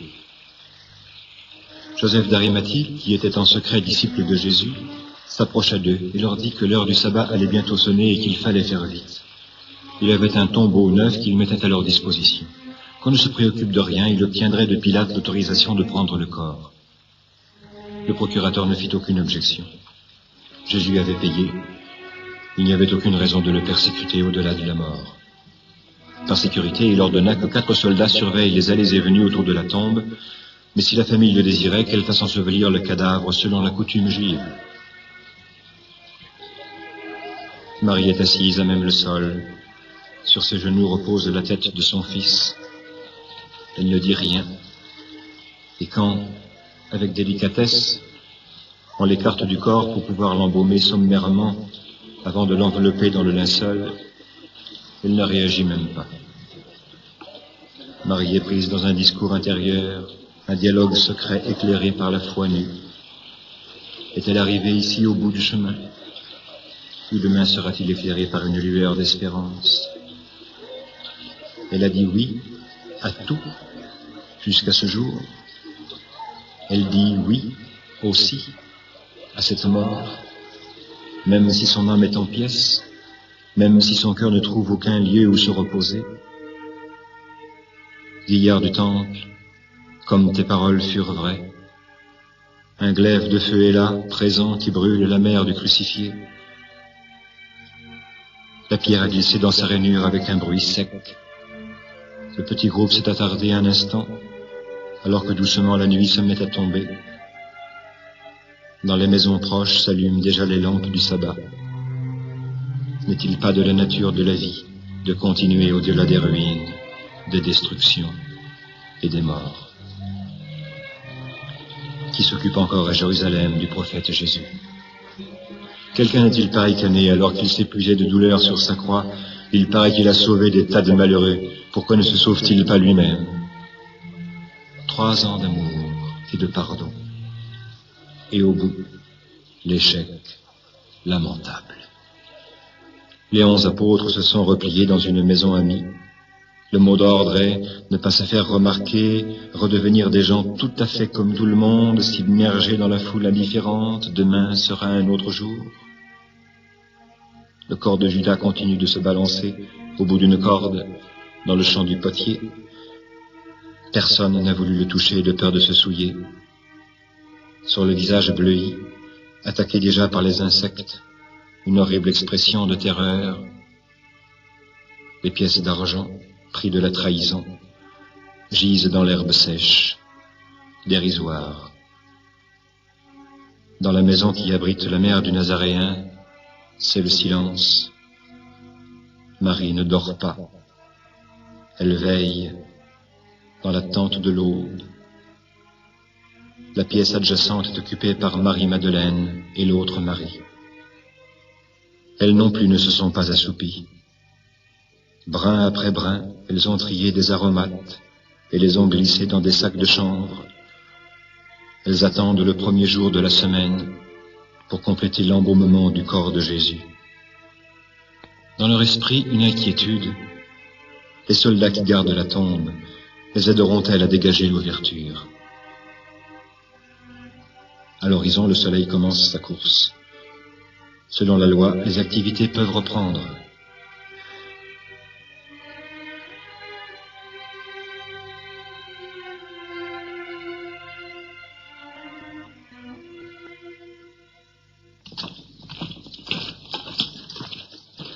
Sur le chemin qui conduit au tombeau, appartenant à Joseph d'Arimathie, 3 femmes se hâtent. Le premier, il trouve entendu une parleur leur nom d'un vin, il se lève et leur demande ce qu'elles viennent faire à cette heure matinale. Nous sommes venus pour embaumer son corps. En disant ces paroles, Marie-Madeleine ne peut s'empêcher de pleurer. Les hommes sont émus. Peut-être un soldat sans être un cœur de pierre. Allez, on va t'aider. La veille de votre sabbat, les camarades qui ont fermé la tombe ont dit que la pierre était drôlement lourde. Le groupe fait quelques pas. La stupéfaction se lit sur certains visages. La tombe est grande ouverte. Dans la tête des hommes d'armes, en un instant, en eux une certitude. Les ennuis pour eux vont commencer. Et pourtant ils n'ont pas bougé, rien, pas un instant. Sans plus attendre, suivi des 3 femmes, ils se ruent dans le tombeau. Il est vide. Les linges sont là, mais de corps, pas de traces. Marie-Madeleine sort, angoissée, elle ne sait où donner de la tête, les larmes lui brouillent le regard. À 2 pas d'elle, elle aperçoit une silhouette, le jardinier sans doute. N'est-ce pas toi qui as pris le corps de mon Seigneur? Il a disparu, et nul ne sait où on l'a mis. L'homme tout d'abord ne répond rien. Marie-Madeleine est à genoux, suppliante, désespérée. Alors s'élève une voix qu'elle saurait reconnaître entre des milliers d'autres. Cette voix lui dit son nom. Marie. L'univers chavire, c'est lui, c'est Jésus. Elle l'a vu mort, il est vivant. Elle veut s'agripper à lui, mais il contient son enthousiasme. Ne me touche pas, car je ne suis pas encore retourné vers mon Père. Mais va trouver mes disciples et dis-leur, je vais monter vers mon Père, votre Père, vers mon Dieu et votre Dieu. Marie-Madeleine est comblée, ses pieds ont des ailes. Des gens surpris la voient traverser la ville essoufflée, sans prendre aucune précaution. Elle va frapper à la porte de la maison dans laquelle sont cachés les 11. À travers les interstices, on la reconnaît. Il est ressuscité. Il est ressuscité. Il m'a parlé et il m'a dit de venir vous l'annoncer. Il est ressuscité? Qui est ressuscité? Le Maître, le Seigneur. Je le vois à votre façon de me regarder. Vous ne me croyez pas. Non, vous ne me croyez pas.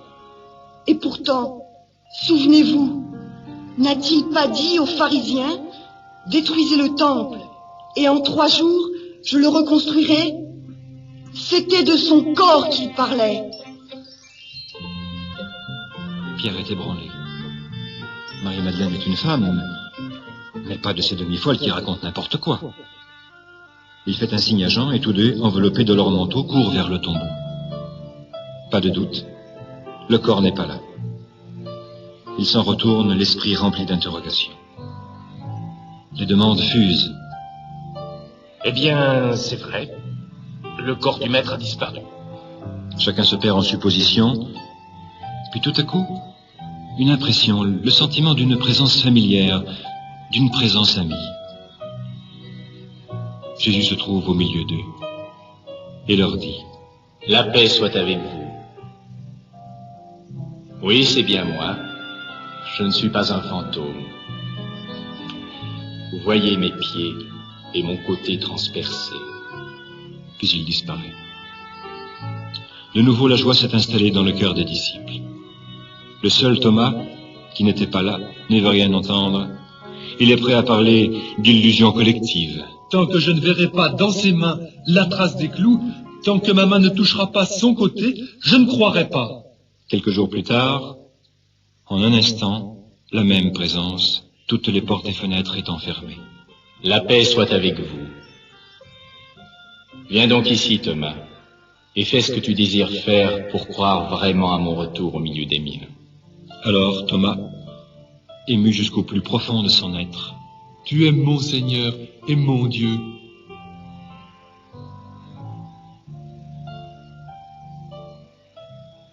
Parce que tu as pu voir, Thomas, tu crois? Ils sont heureux et bénis ceux qui ont cru sans avoir la possibilité de voir. Amis, comme le Père m'a aimé, moi aussi, je vous aime. Restez fidèles à mon amour. Si vous gardez mes commandements, vous serez fidèles. N'ai-je pas agi ainsi avec mon Père? Je lui ai obéi dans les plus petites choses et je demeure dans son amour. Le commandement qui me tient le plus à cœur est celui-ci. Aimez-vous les uns les autres comme je vous ai aimés. Maintenant, vous le savez, il n'y a pas de plus grand amour que de donner sa vie pour ceux qu'on aime. Peut-être n'avez-vous pas compris tout ce que les Écritures ont révélé de moi. Mais sous peu, je vous enverrai un consolateur, l'Esprit Saint qui vous fera comprendre tout. Toute puissance m'a été donnée au ciel et sur la terre. Allez, et de toutes les nations faites des disciples. Baptisez-les au nom du Père et du Fils et du Saint-Esprit. Apprenez-leur à garder tout ce que je vous ai enseigné. Et moi, je suis avec vous tous les jours jusqu'à la fin des temps.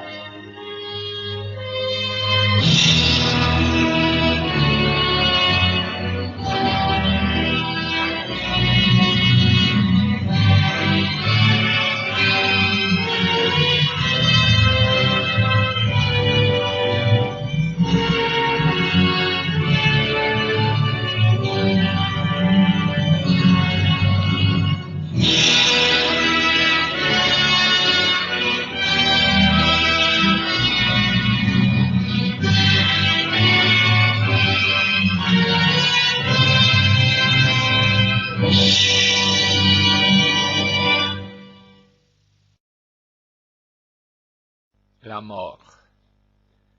Je vais te parler, dit Jésus, d'un sujet aussi important que délicat, auquel beaucoup évitent de penser, mais qu'ils devront forcément rencontrer un jour. J'entends te parler de la mort. Un jour viendra où même si tu ne veux pas y songer, ta vie de cette terre sera terminée. Si tu es malade, les médicaments et les soins les plus variés et les plus délicats ne serviront à rien. Tu devras quitter la terre pour toujours. La période d'épreuve sera finie et pour toi commencera la nouvelle vie, la vraie, qui sera comme tu la veux maintenant. Eh bien, comment sera ta mort? D'elle peut dépendre ton éternité. Comment voudrais-tu qu'elle soit? Tu aurais beau les vouloir sereine et tranquille, tu ne dois pas oublier que la mort est la ruine de la vie humaine. C'est pourquoi elle apporte avec elle la destruction et la souffrance, plus ou moins grandes selon les degrés des connaissances que tu en auras. Elle sera sereine dans la mesure où tu sauras supporter la souffrance à laquelle tu seras spirituellement préparé, et si tu es moralement fort pour l'accepter. Une longue lettre, ce sera un réconfort pour toi que d'être entouré de ceux qui te sont chers. Mais, comme ils ne pourront rien faire pour toi, leur présence te sera peut-être plus un ennui qu'un réconfort. Pour toi, l'unique joie sera ton Dieu, la paix de ta conscience, le désir du paradis. À l'instant même de ta mort, tu ne pourras pas penser à ces choses, mais il te sera facile d'y penser si, durant toute ton existence, elles sont l'objet de réflexion et de méditation. Alors ce sera comme la conclusion d'une longue lettre que tu as écrite jour après jour en l'adressant au Père éternel. Veux-tu que ta mort soit sereine? Fais en sorte que ta vie soit digne de lui être offerte.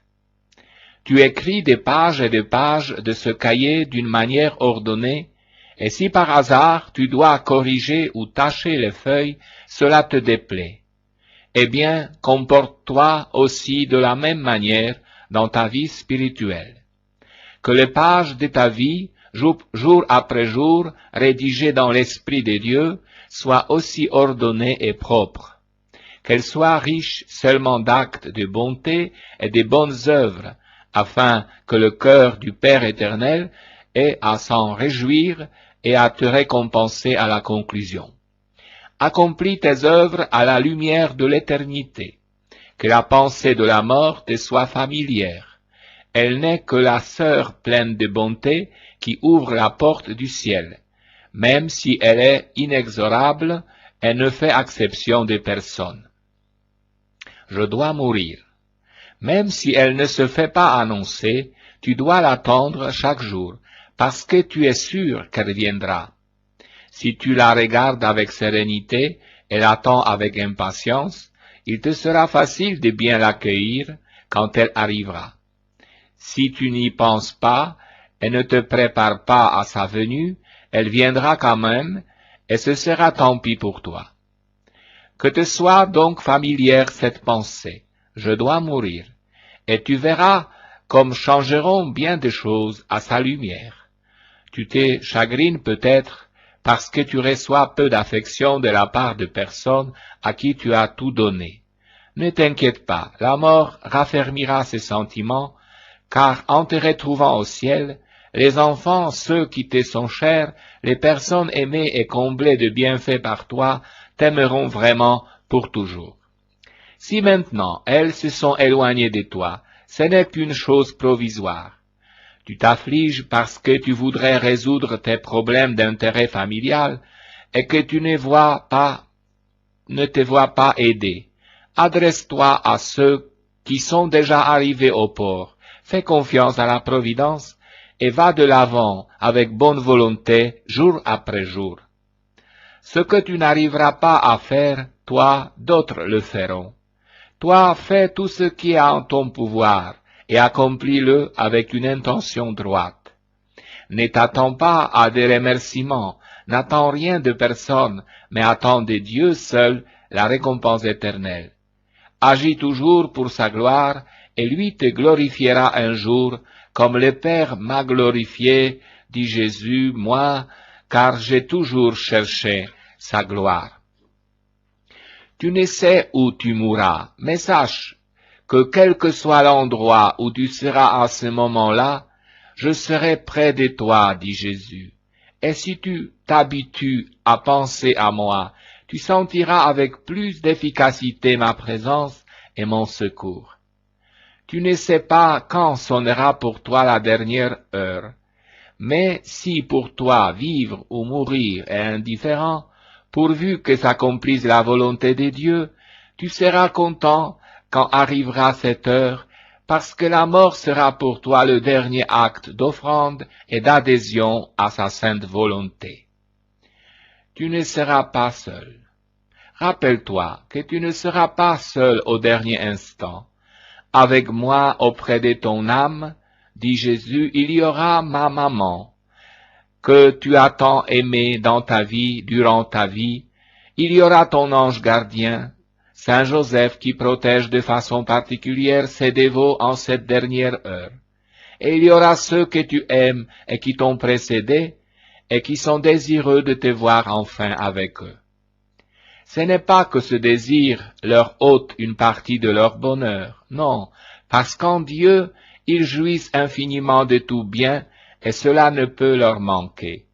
Mais il s'ajoutera de la joie à la joie par le fait de savoir que d'autres âmes s'ajouteront à la foule des saints.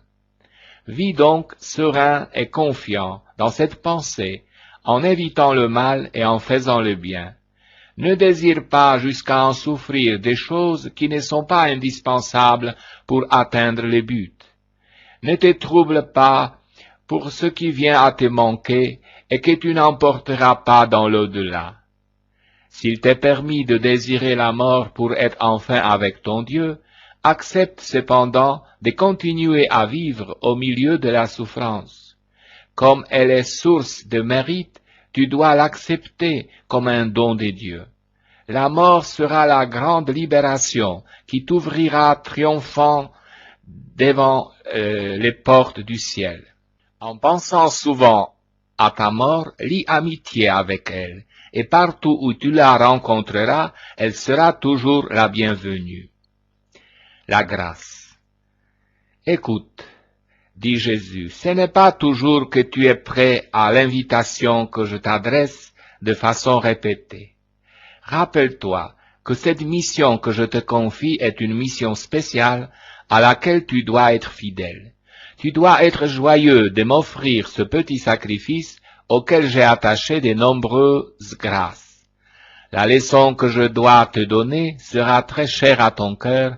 Je te parlerai de la beauté de la grâce divine. Je t'ai fait ce don très beau les jours de ton baptême, et par lui je t'ai rendu fils adoptif de Dieu, et de ce fait, mon frère, je suis par nature l'unique fils de Dieu.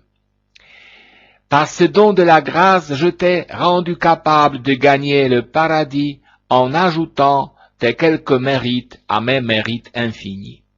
Te dire combien vaut la grâce est très simple. Elle vaut mon sang, répandu tout entier jusqu'à la dernière goutte pour l'acheter et vous en faire don. Après qu'Adam et Ève eurent perdu la grâce divine, pour eux-mêmes et pour tous leurs descendants, aucune pénitence, aucune prière, aucun sacrifice n'aurait suffi à obtenir la réhabilitation de l'homme. La distance qui le sépare de Dieu est trop grande. C'est pourquoi l'offense faite était infinie et seul Dieu lui-même pourrait la réparer. Il est vrai qu'une seule goutte de mon sang, dit Jésus, aurait suffi à réparer les péchés de 1000 mondes, mais j'ai voulu que la rédemption fût surabondante pour quelques motifs très simples. Je n'aurais pas voulu que l'homme doutât de sa valeur. Je voulais lui faire voir la laideur du péché et le prix de la grâce. Par ce don, l'âme assume une beauté divine et revêt une vie nouvelle, la vie de Dieu qui demeure en elle. Une valeur divine. Par la grâce, tout est transformé et les actions les plus indifférentes assument une valeur particulière, une valeur infinie comme si elle était accomplie par Dieu lui-même. La grâce divine est comme un vêtement qui couvre l'âme et n'est pas le même pour tout le monde. De même que le vêtement s'adapte à la taille de la personne, de même ce vêtement surnaturel est plus ou moins grand selon la taille spirituelle et morale de l'âme. Du degré de grâce que tu posséderas au moment de la mort dépendra le degré de gloire au ciel. Ce don que tu as reçu gratuitement, tu dois sans cesse veiller sur lui comme sur un trésor précieux, les plus précieux, parce qu'il te rend ami de Dieu. Sans lui, tu deviens l'ennemi de Dieu. Tout ce bien spirituel, tout cet édifice surnaturel qui existe en toi s'écroule et en toi entraîne la désolation et la mort. La grâce est un don, t'ai-je dit, que tu peux continuellement accroître par le désir, par la pratique des vertus chrétiennes, par des actes d'amour, de même que par la réception pleine de dévotion de quelques sacrements après appelés sacrements des vivants. Tu ne sais à quel degré de grâce divine je désire que tu parviennes. C'est pourquoi tu dois sans cesse tendre à monter et à augmenter cette grâce. Elle est le plus beau don que tu possèdes. Tâche de ne pas la perdre. Sois donc attentif et vigilant, prie Dieu et ma mère pour qu'ils t'aident à la conserver en toi. Reprends l'avantage dès que tu t'aperçois d'être tombé, grâce à ce bain salutaire qu'est la confession, et puis poursuis ta route avec constance. Un jour passé sans la grâce est un jour perdu, car la valeur de ta vie dépend d'elle. La sincérité. Me voici à toi, pour t'instruire, dit Jésus, d'un sujet ignoré de beaucoup de personnes qui ne connaissent pas la perfection chrétienne, et de ce fait en nient l'existence. J'entends te parler de la sincérité. Être sincère signifie aimer la vérité, et avoir le courage de la dire et de la défendre, même au prix des dommages personnels. La vérité est la lumière de l'esprit, et celui qui la suit ne marche pas dans les ténèbres. J'ai pu dire que j'étais la vérité en personne, et par conséquent la lumière du monde. Mes disciples reçoivent de l'Église, mon épouse, ce patrimoine spirituel qui s'appelle la foi, et qui n'est rien d'autre que l'ensemble de la vérité dont Dieu lui a fait don, ou directement, ou par l'intermédiaire des prophètes, ou par le mien, dit Jésus. Ne crains pas de te tromper en recevant et en maintenant la vérité dans son intégrité, car elle est unique et ne peut changer. Aimez la vérité. Crois de tout ton esprit et aime de tout ton cœur la vérité qui est éternelle comme Dieu. Demeure semblable à la terre ferme et non au drapeau qui s'agite au-dessus d'elle et flotte à droite et à gauche au souffle du vent. Le martyr qui, pour elle, ont donné leur vie n'ont pas chancelé. Les missionnaires qui, pour elles, ont abandonné leur patrie et tout le bien-être familial pour la répandre, ces missionnaires n'hésitent pas. Et toi, te laisseras-tu intimider par le premier souffle de vent contraire? Te laisseras-tu prendre par la peur du ridicule? Le respect humain te repliera-t-il sur toi-même? Pierre aussi s'est laissé intimider par une servante, mais pour se réhabiliter, il a dû répandre des larmes amères. Aime la vérité, et sois prêt à la défendre à tout prix. En défendant la vérité, tu défends l'Église. Tu me défends, dit Jésus, moi qui en suis le chef. Tu défends Dieu qui est la vérité même, car la lumière vient de lui. Que votre oui soit oui, que votre non soit non, vous ai-je dit dans l'Évangile, dit Jésus. C'est ainsi que vous devez faire, et non vous adapter aux exigences pour ne pas avoir d'ennui. Moi, j'ai toujours proclamé la vérité, dit Jésus. On voulait me lapider, on me donnait l'ordre de me taire, mais la force de la vérité s'imposait à eux, aux chefs qui faisaient semblant d'être soumis à la loi et au devoir quand, dans leur cœur et d'une manière cachée, ils les trahissaient. Préférez la vérité. Je n'ai jamais caché la vérité, dit Jésus. Et comment pouvais-je la cacher si j'étais moi-même la vérité? Sache préférer la vérité à ton intérêt, pour que sa lumière qui éclaire ton esprit soit aussi connue des autres. On n'allume pas la lampe pour la cacher sous les boisseaux, mais pour qu'elle éclaire la maison et ceux qui l'habitent. Que la lumière de la vérité et de la foi resplendisse dans vos maisons, et que tout le monde soit éclairé. Que la vérité vivifie vos cœurs, qu'elle en soit l'âme. Que tout le monde sache qu'aucune simulation, aucune intrigue, aucun intérêt personnel ne sont les mobiles et la fin des choses, mais qu'accompli à la lumière du soleil divin, exécuté selon son vouloir, elle ne demande pas d'autre récompense que celle d'accroître la gloire de Dieu et de répandre sa lumière. Soyez vrais dans votre vie, mes chers enfants, dit Jésus. La sincérité est l'amour de la vérité. Elle est comme sa fille de prédilection. Habituez-vous à être sincère, même dans les petites choses. C'est pourquoi, au début, je parlais de perfection, car la sincérité dans les plus petits détails est une caractéristique de la perfection. Être sincère ne signifie pas être effronté ou imprudent ou manquer de charité, car tout cela déplaît à mon cœur et n'apporte d'avantage spirituel à personne.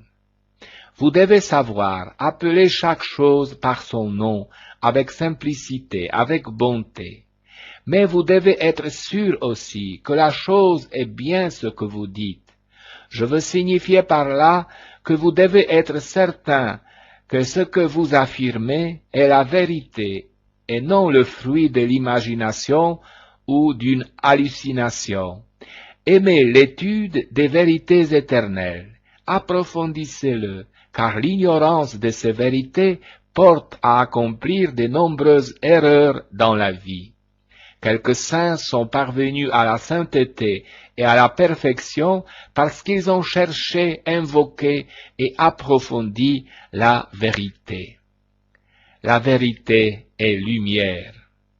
Si tu es compétent, si tu connais bien ce que tu crois, tu pourras défendre la vérité contre les erreurs et les combattre en la gardant intacte, telle que je vous l'ai donnée, dit Jésus. Alors oui, la vérité vous rendra libre. Je t'explique. La vérité est lumière. Celui qui marche dans la lumière est libre. Le péché est ténèbres, et celui qui pêche trébuche dans le noir et perd la liberté de marcher.